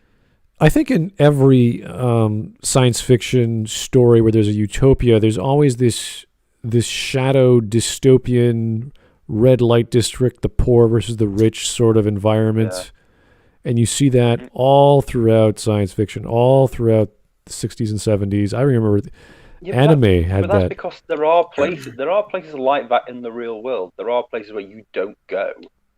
Right. But it's that big disparity where you have these literal cities in the clouds, like with Battle Angel Alita. I remember watching that movie.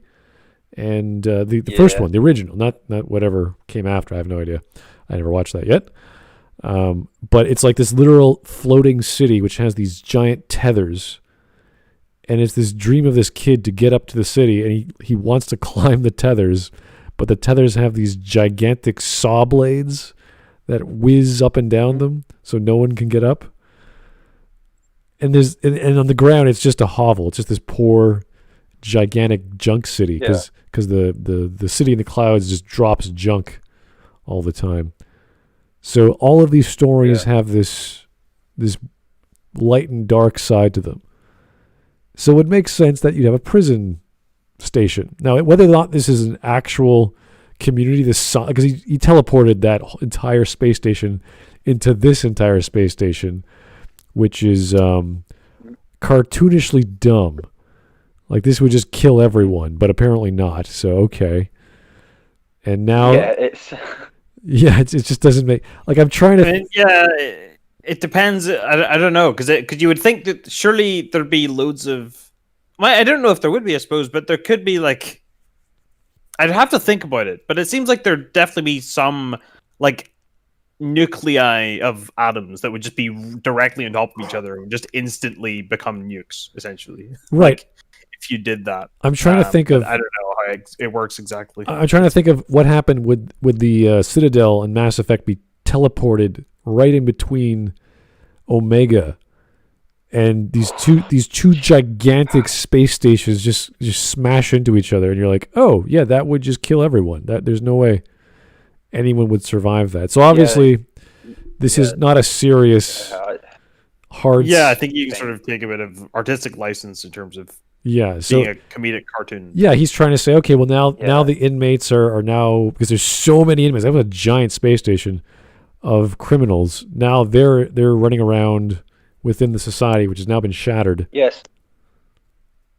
So, okay. Also, these are now prisoners of a completely different society fighting against the Rick. Bear in mind, it's not the oppressed of the Rick society rising up against the oppressors of the Rick society. It's the oppressed of another society having to fight for their very survival because they've been teleported there by one person against their will. So I don't get what is on about this supposed fight, against oppressors, because it's not. It is literally just, holy shit, two enemy factions are now fighting against each other. That's implying whether the actual criminals want to fight. They're just sort of freaking out that they're just they have no choice, really. it's fight or die at this point in time in the episode. It's literally everyone's just killing everybody. Yeah. Here's this is literally like taking like Nazi Germany and then like putting it into like communist Russia. And then saying, look at that, the Russian people are rising up against the Nazis who are oppressing them. Wait, what? What are you on about here? This is insane. Here is Taker610. Thanks for the super chat. Smud, all right, moving on. German keeps talking. Okay, that's... When Dollface can do it, I can. It's fine. I don't mind. Here's Joseph Kerwin. Thank you, Joseph, for the donation. Prisons are immoral. If someone is too dangerous for society, just execute them. These half measures are expensive and ineffective. Okay, that's. I mean, that is more efficient. I'll give you that much. Personally, I think there are some crimes where if you can prove it, if you're sure, then yeah, like I'm perfectly okay with killing them. Like there's a certain, like if someone's like a serial killer and it's like extreme, like you have them on camera, killing like 10 different people on 10 different nights, then yeah, I don't give a fuck. Like fucking shoot them in the face. I don't care. What Dollface is actually saying is, if any fuckers don't do their taxes properly, fucking lethal injection. Also, if they're French. Also, if they're French. But that's like repeating myself. Yeah, and hopefully they're not very good at using deepfake CGI editing. The French in their tax avoidance, I mean. Yeah, I know. I do know that people do end up in prison on false charges, so we always have to remember that. But you've got a lot of. Do you know what was the number one reason for people being arrested in the UK? Being French? No, that was surprisingly the second. No, it was breach of restraining orders. Oh, that's interesting. But a certain type where a partner would have put a restraining order out against a boyfriend or a husband, and the boyfriend or husband would then go back to living with the partner, and they'd have an argument, and the partner would ring the police. just to get him arrested because it was against the law, and they'd have to serve 5 years Wow. in prison. That is weird. Well, it's even if the guy That sounds like a bait and switch tactic. even if the guy calls yeah. the police, he'll still be arrested. Like even if a guy tries to call the police on his girlfriend, he'll be the one who's arrested. Yep. There was a story of a guy had moved quite a long distance away from his ex-partner, and he had a life restraining order against her. So obviously he obviously did something bad enough to get that, but he moved away, and but she broke into his house. She found where he lived and broke into his house. He called the police, but because she was in his house, he got arrested because it was a breach of the restraining order. That is insane. No sane law could judge that. That means your system is just broken. Just like this Duluth bullshit in the US. He went to prison. He got out with an appeal because of what he told the judge what happened, but the judge that sentenced him originally was female. So yeah, I sense sexism. Big heckin' thonk,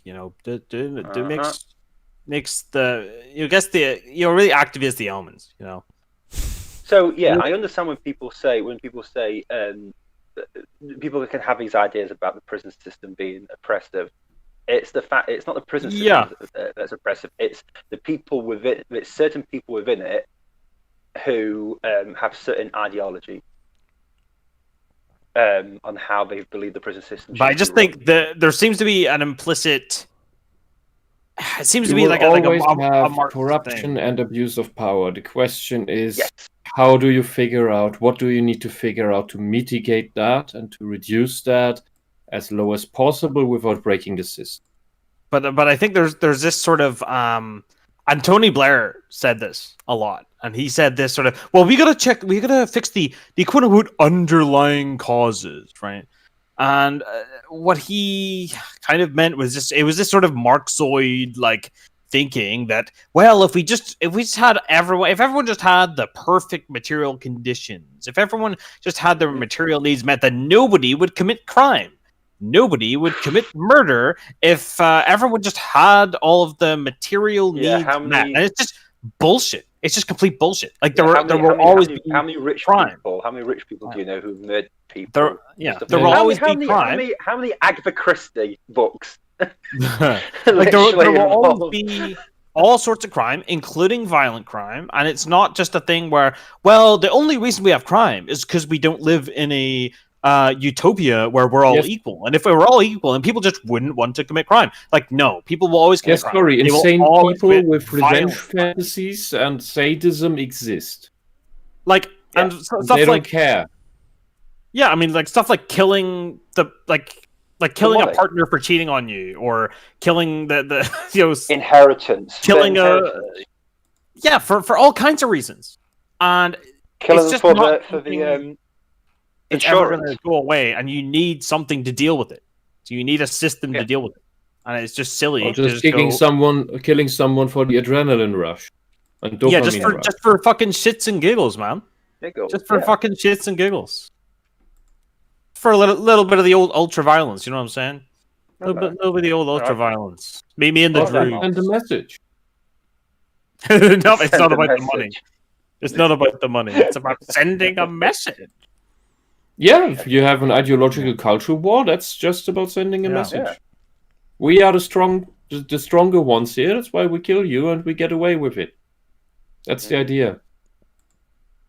So far we haven't quite gotten an actual understanding of a Marxist society or a Marxist power struggle between the... I haven't got anything. You see... honest to God, I don't see know the image that we're seeing here, where Rick uses hammer Morty, really illustrates how the bourgeoisie use use Clearly- the proletariat and Yes. treat them as objects.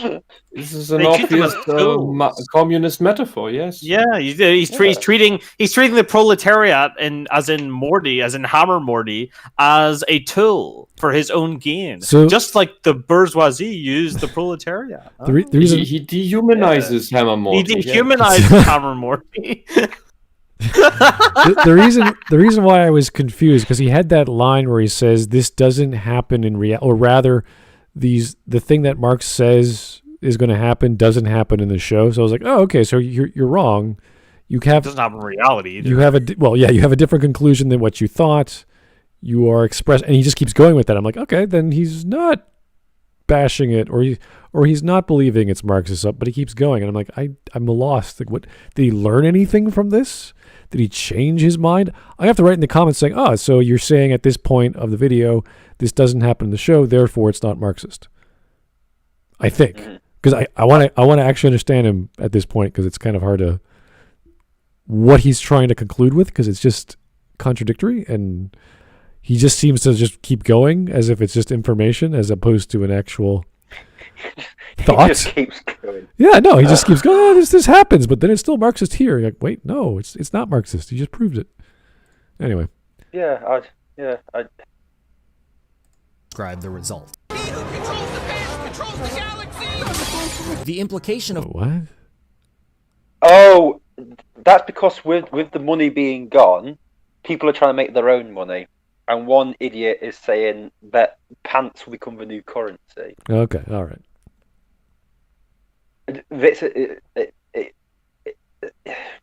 I'm not even going to try and explain that. I've already spent way too long thinking about it. Just a joke. It's just a joke. I love how this guy is gripping this gun. It is the funniest looking thing. What the fuck am I looking at? Yeah, it's just Why is he holding the barrel? wow. What is he? Wow. What are you What? British? What am I Hold the gun looking at? properly. What the fuck? What? You can't What do in the flying this fuck am I looking without at? breaking your arm. Yeah, his You can't do bicep. it without- Like the gun grip equivalent of you know that painting with all the stairs going in different directions. It's like that, but with his. MC Escher? extra grip. What the fuck am I looking at? It's like Maybe it's as a result of the animator, how they draw people in Rick and Morty. Their hands aren't as opposable as they could be. So he's got the butt of the gun near the lower part of his bicep. I don't know what his right hand is like. What is he gripping onto with his thumb? That's about it. And it's like fully. Also, backward. it's in his the stock is in his elbow, not at Yeah. his shoulder. So I don't know where he's looking at either. I just everything is scary to me. What are you doing? Put that This is down. the post-apocalypse. It's fine. everything is so wrong with it. Oh, you know, like in the look, this is the post-apocalypse. It's basically Africans who find guns and then think that what are these things called in English? What right? For the where you can adjust the sights for range. Scopes. Yeah, and they just put it on the thing with the setting with the highest number because they think that does more damage. The highest magnification of a scope. Message coming Yes. That does more damage. Oh boy. They don't know what it's doing. So, All right. well, if nobody explains it to you, just well, I don't know. Maybe there's more punch. Are you trying to say black people don't know how to use guns? I think No, I think this would be. disagree with you. I think this would happen in every society that has no real contact with Oh, have you seen that fucking? with developed society where you just throw in the tools from the magical tools from a developed society and then it's just what's this? Are you talking about Zimbabwe here? Because that Did you is, see that fucking thing where it was? I think it was from I can't remember where it was, but it was some African country. It was one of them ones. But either way, it was. They looked at the guns. One of them African countries, and they had someone. Someone came to them and was like, they looked at their guns, and they just had all the sights turned like all one way, and they're like, why? And they're like, well, it's the biggest number, so that means it shoots harder. That's just what it's the biggest number, and it shoots. That's just what I Yeah, that's so funny, man. That's just what I told about. Oh, Otherwise, sorry. the concept is explained also in a more quaint and simple in the I don't was this even a Disney? No, it was a South African movie, I think. The Gods Must Be Crazy. I saw it as a kid a few times. Oh yes, yeah. And it's in the better days, probably, maybe, I don't know. At least it looked more peaceful there. There's a tribe of indigenous Africans, and there's a plane flying across, and the pilot throws out his bottle of Coca-Cola, and it lands in the vicinity of the Africans. One of them finds it. One of the indigenous finds it, and it's the hardest object they ever had, and they never had possession. The concept of property before, but this object is so useful because the glass bottle is so hard to stomp vegetables and do other things and use it for various things. Very creative. And so but they only had one of it, but everybody needed it. Everybody wanted to use it because it made life so much easier, and created a lot of strife in this little tribe. So then one young lad of the tribe, don't know how it came to it, maybe I think he decided on his own, that this thing that the gods gave them, this wonderful present that they didn't understand what it was, what it was actually for. They didn't know it was a bottle. And he decided, I will take this and bring it to the end of the world to dispose of it. And then he went to the end of the world, the next best thing that he could find that looked like it. It was a big cliff. That somehow ended up as, I think he was this joke of it returning back somehow. And then he decided, okay, apparently I can't throw it away, then I will return it to the gods personally. Which meant he then came into contact with civilization, with the civilized black people of, I think it was South Africa, and some white people, and he's never seen a white person before, so we thought, this is looks like a flower worm, and they had skin on their skin, and colored skin, and he was describing a shirt, a blue shirt of someone. And he thought all of them were gods because they had clothes and he didn't. He only had the most sparing stuff. Very interesting, great movie. He didn't even have a old English football top. Yeah, I posted that green text where I saw that thing, where I remember it from. Yeah. Yeah, but that's I think that's what happened in any indigenous society. Funny, man. Doesn't have anything to do with skin color. Bullshit. Mm-hmm. All right, here's Tyler Preston. I'm back. This video was so boring that I forced myself to watch a Xanderhal video strawmanning the Axeman. Oh god. So what did I miss? Are you trying to say that we're boring? Oh, unbelievable. Oh. Anyway, let's sit through all this. Let's crap not talk about boring. Well, let's not talk about Xanderhal anymore than we have to. I have honestly trouble following the points he's trying to make in this video. Yeah, we were just excited by this guy holding a gun in the strangest ways. But anyway, let's keep going.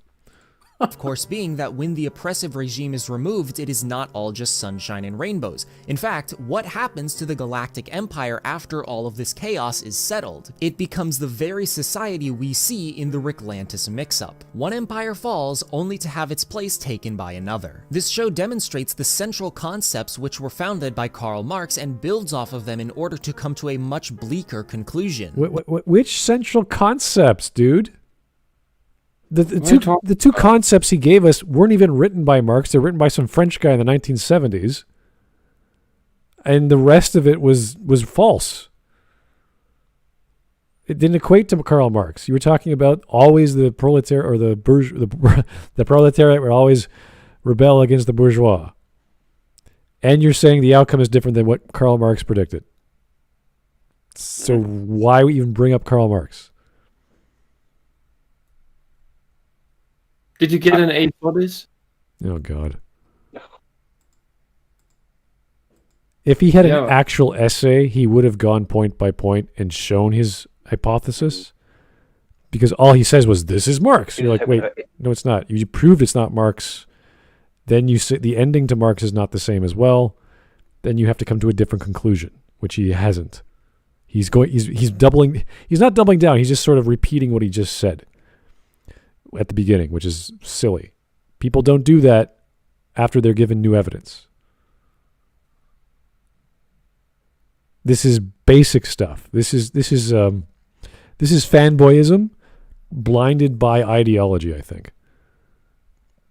Everything looks like Marx. Oh, here's a Marx. Thinking Rick and Morty is more intelligent than what it actually is, to be honest with you. I don't think it's a stupid show, but it's just not that smart.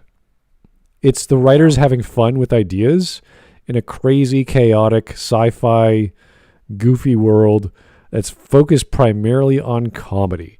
It's not about believability and, what if you had a space station of clones and they rammed into a space station of clones that were a penal colony? It's like, yeah, okay. Sure. Fun. Yeah, You can also explain this to we've had so much sci-fi before this now that you can be inspired by so many authors, and lots that people don't even know, like Stanislav Lem, personal favorite of mine. He is a very crude writing style and admitted to that by saying, "I know I'm not a good author, that's why I'm writing deliberately bad." It's great. But not just that, but you then have already these initial concepts, these initial ideas that people had. And having the initial idea, that is really hard. Rick and Morty builds on all of that. So you don't need to be as smart as the people who had the initial ideas to make something new of it. You combine several ideas with each other and see how that plays out. And that part, it does fairly well. On top of that, we have a better scientific understanding of these various concepts, like the time episode with the guy who's in several timelines at the same time, and things keep splitting and then joining back in the end. That's a more interesting exploration of that idea. That is not that old.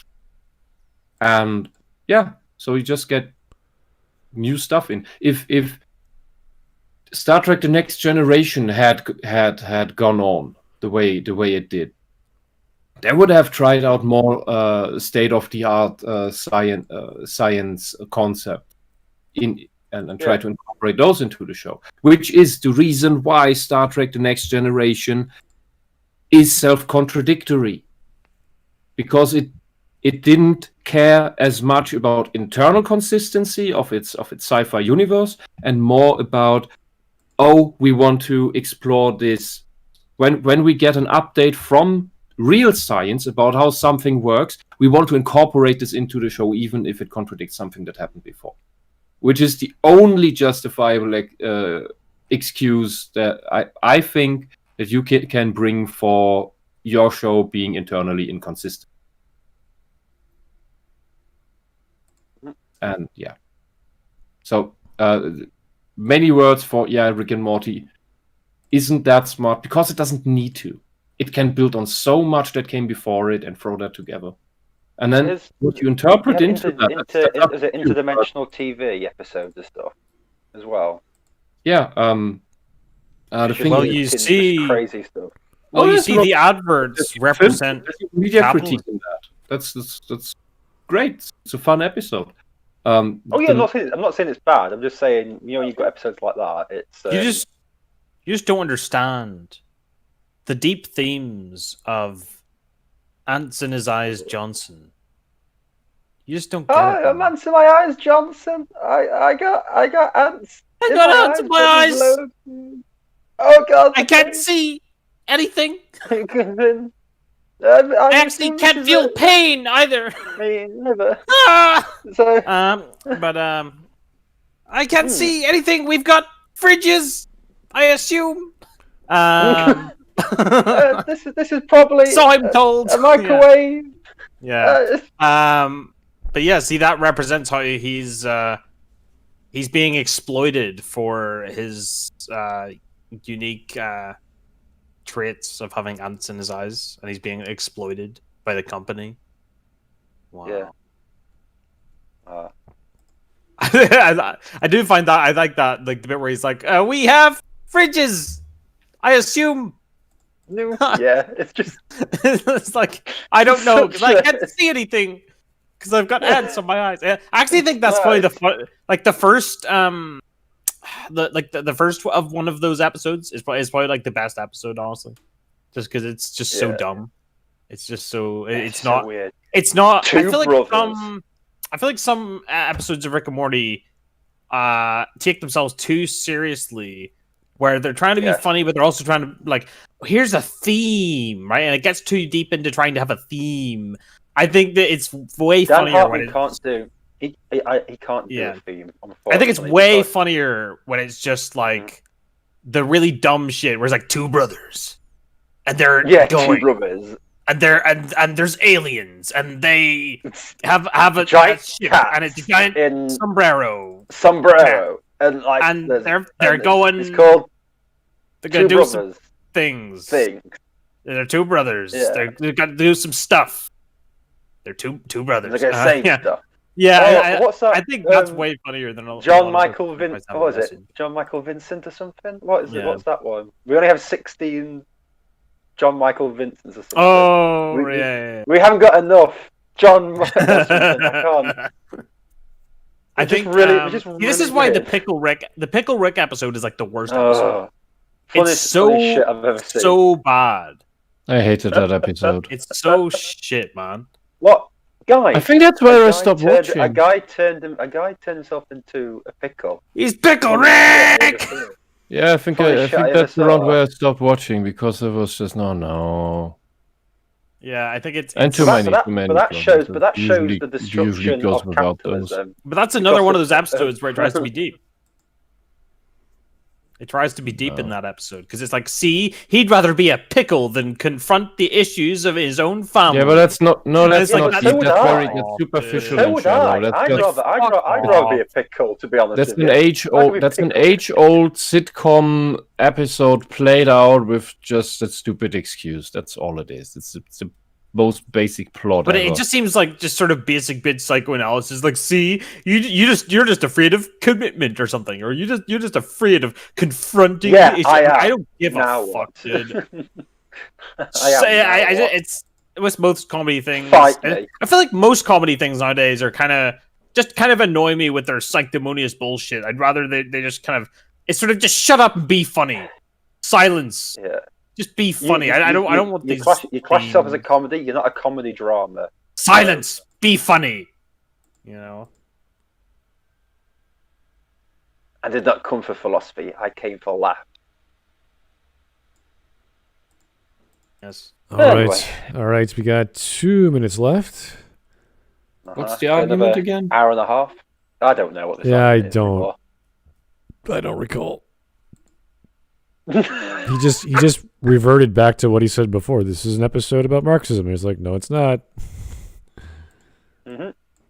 But it doesn't even matter because Rick and Morty shows its work. It demonstrates why oppressive regimes will be constant in society and why misspelling. That's a misspelling. It's explanation. I'm gonna have to take a mark off that for your essay there. I'm sorry. Marks off your Marxist explanation. Yeah. Explain. Okay. It should be explanation. This might explain why before he said antiquated instead of acquainted. For someone who puts a lot of words on screen, you think he'd have like a spell check? Just hand. No, he's just using words wrong, like most of these pretentious people. Yeah. You use and a it's different like P word than what I'd use. I mean, presumably he edits his own videos, so it's like, how do you? You must see this like multiple times. Well, over and over look, if he does this right in some video editing software, there's probably no spell checker integrated in. Right, like he's not using like it over and over again and being like, like he's not using Google Docs. He's not sharing it with anyone to edit.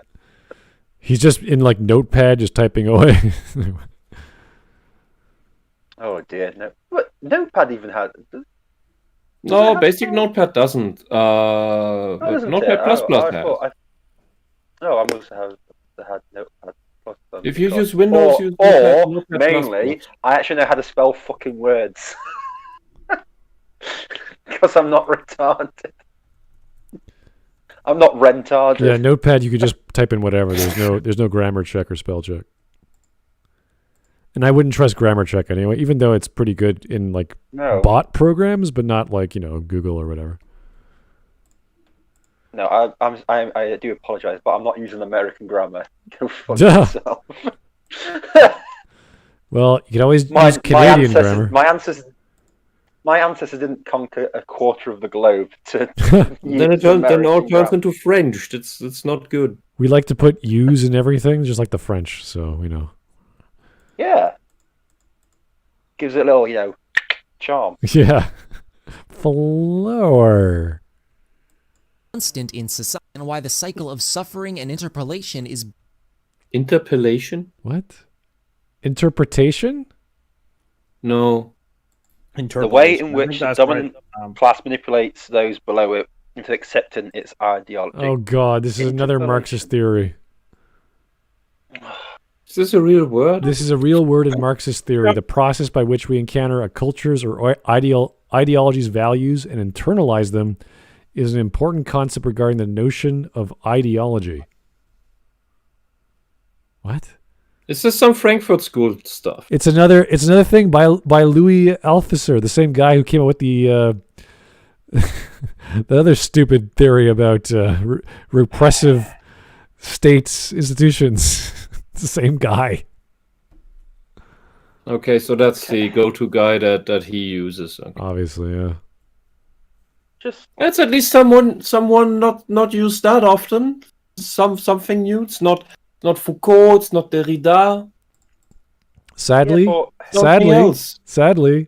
Althusser's thought has made significant contributions to other French philosophers: Derrida, Kristeva, Barthes, Foucault. Yeah, it's all incestuous. It's a very small circle that actually shat out all of this stuff. But at least it's not the same name. It's someone else from this circle jerk. It's the guy who influenced the guy we hate. It's great. Yeah. Thank you. I'm finally a different flavor. Thank you. It's getting boring. I just. The way in which the dominant class manipulates those below it into accepting its ideology. Okay, how do they do that? Let's find... Is he going to explain it? No, of course not, but let's just find it. Bound to wealth. The explanation that this show draws is one that relates to human nature itself. Rick and Morty suggests that it is in people's nature to become the oppressors, that we are inherently selfish and that when given power over others, we are bound to abuse it. I've been using the Citadel of Ricks as a bit of a case study for the majority of my analysis. Okay, so this is what I also made me take a step back and go, wait a second. If this is what he actually thinks, because he watches the show and thinks, okay, this is what happens, like humanity is destined to oppress each other, then wouldn't any political system be wrong and bad, like Marxism, which we've seen the cases of oppression and the deadly examples of that?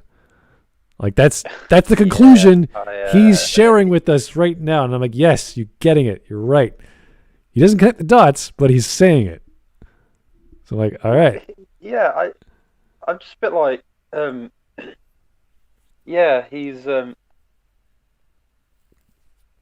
be honest with you, my brain's just...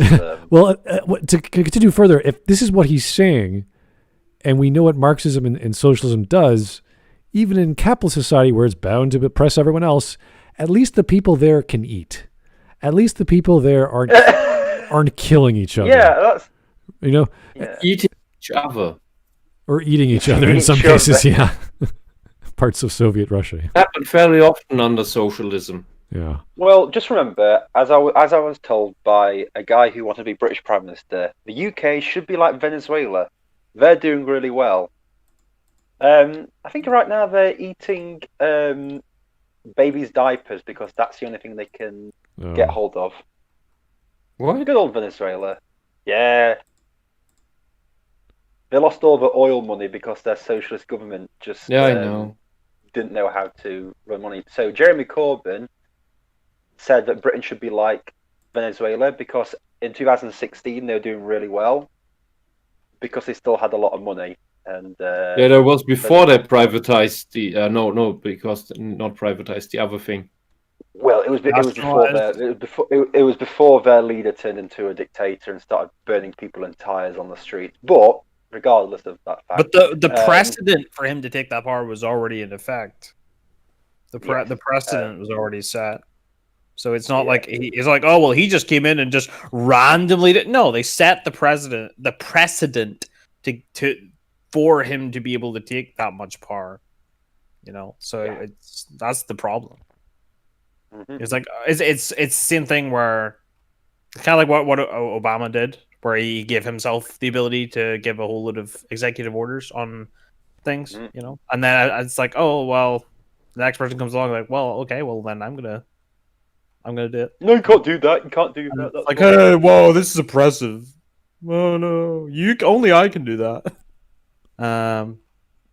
Hey, stop doing that. It's like that's what happens if you think it's gonna backfire. Well, if you don't think it's gonna backfire, it's like, well, that seems kind of silly. I mean, they're gonna use it. If you're content with that, you know, fair enough. If you're like, well, that's a risk I'm willing to take, well, fair enough. But it's better that than just being so naive to think that if you set that precedent, people won't use it. Mm-hmm. Alrighty, let's keep going. Almost done. Mm-hmm. But this is supported in almost every episode in one way or another. Let's rewind that. No. You cannot say it's supported in every episode and then just say, I'm just using one episode. Like, right, no, you're a liar. Supported in almost every episode in one way or another, simply by how the characters react and respond to different situations. For example, in Season 3, Episode 5, The Whirly-Durly Conspiracy, Rick, who constantly makes fun of Jerry, his son-in-law and father to Morty, gets injected with a synaptic dampener which basically makes him an idiot temporarily. During this time, Jerry relentlessly beats on Rick now that he's too stupid to do anything about it. There's also the time that Morty shoots Rick once he's been given a gun and Rick provokes him, or the time that a hologram version of Rick, who is constantly spouting stereotypical SJW jargon about how holograms are people too, and how saying phrases like "do me a solid" is subtly oppressing those who literally are not solid, actually gains a physical form and immediately intends to murder our protagonists. I'm a god now! You're what the I thought you were proud to be a hologram! That's because I had to be one!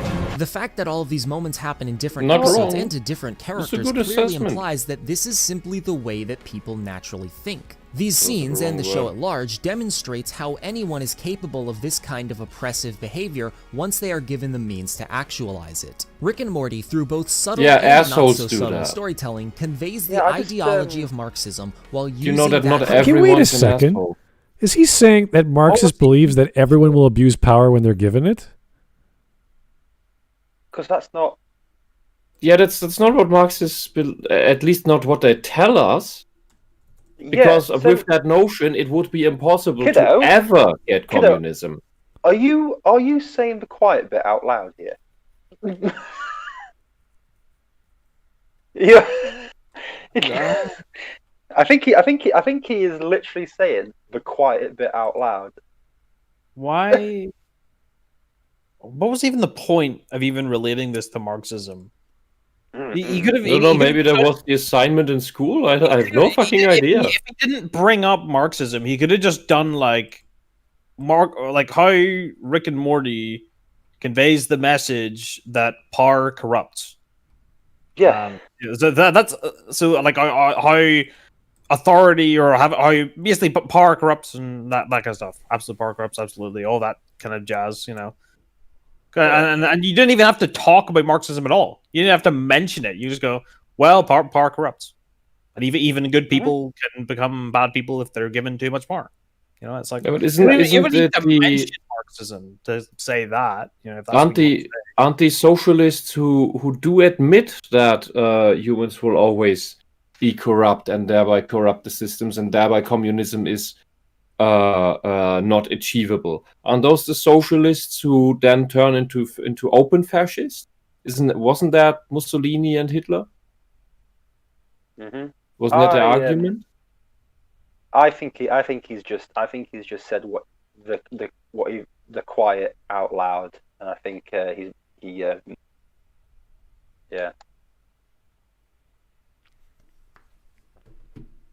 All right, we're almost done. We got a few seconds left. Fantastic. What a video. Foundation to build its own statement about human nature and society as a whole. And I think that's pretty cool. This story tells us about human nature. Wow, what an amazing story. What the hell did I watch? Yeah, well, you don't need anything to do with Marx for that. Yeah, you didn't need to mention it. All you need to say is... If you want to understand anything about humanity, Marx is one of the last people you should consult for that. Or any of his derivatives. What the fuck was I just watching? Like, what? There was literally... You could completely take all of the references to Marx and Marxism out of this video, and you would have basically a video that's like, okay, well, in Rick and Morty, people who have power become bad, and so power is a bad thing, and people shouldn't have too much power. You shouldn't give too much power to people. If you want to have ruminations about human nature, read the old Greeks, read the Tao Te Ching, read Marc Aurel, read Franz von Assisi, Nietzsche, anyone but Marx.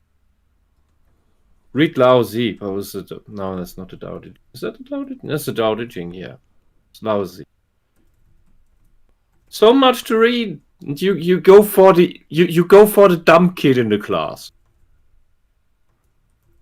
If all the philosophers and all the smart people in history would be sitting in school in a class, Marx and his cronies, they would be the bullies in the corner that always get bad grades.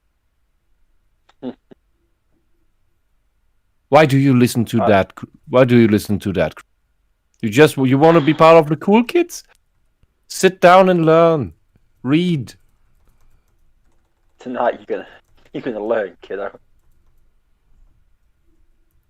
Oh. All right, I'm done with my comment on his wonderful video, and that's enough for me. Yeah. Wow, why is it all these weird guys with I don't know they them in their profile or whatever have to have some Marxist? Because they have met this they them is already indicative that there's magical thinking going on. Oh really? I'm super special. I'm not a man. I'm not a woman. I'm a something. Because I don't, and this is usually what's behind that is usually they use a trick to get people to think this. It's, oh, if you don't really feel like a man, then you're trans or non-binary or whatever. Right. And this is the trick is, what does it feel like to be a man? No one ever How does it defined make that. you feel? No, and I mean this in all honesty, without jokes. No one ever defined that. It's just a claim, and thereby they can say, "Oh, I don't feel like a man," because you never defined what that even is. Message coming in. Because no one who's normal thinks about how it feels to be a man or how it feels to be a woman. Because you can't. Because that's normal for you. Well, people only ever have one. The gender dysphoria, you notice, the real deal of gender dysphoria, you notice because you feel this immense dissonance between your body and what your mind expects your body to be. But this is not what these people go through.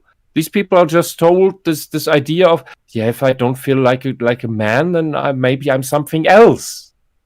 But I don't know what that is, so I give it a weird name, and I know I have a royal pronoun in plural. Refer to me in plural, please. And this is, what the fuck? It's a trick. They wouldn't come up with this on their own. Oh, here is Joe Crazy. Much like Marxism, this was just a nothing burger. I think the video is kind of off.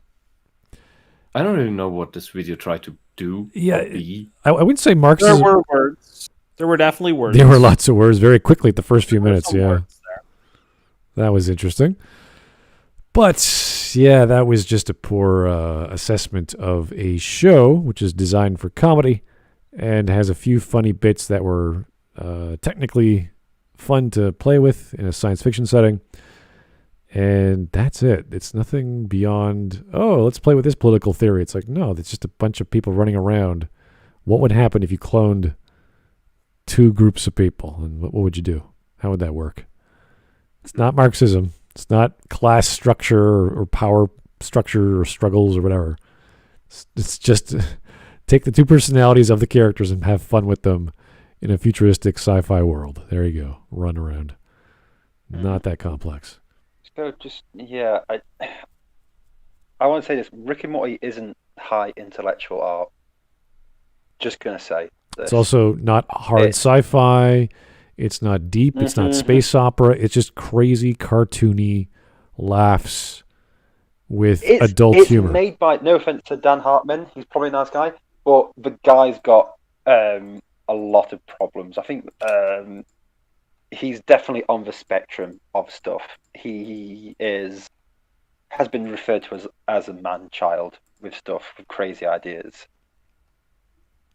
So he doesn't think too much into stuff, to be honest. He just does whatever's in his head at the time,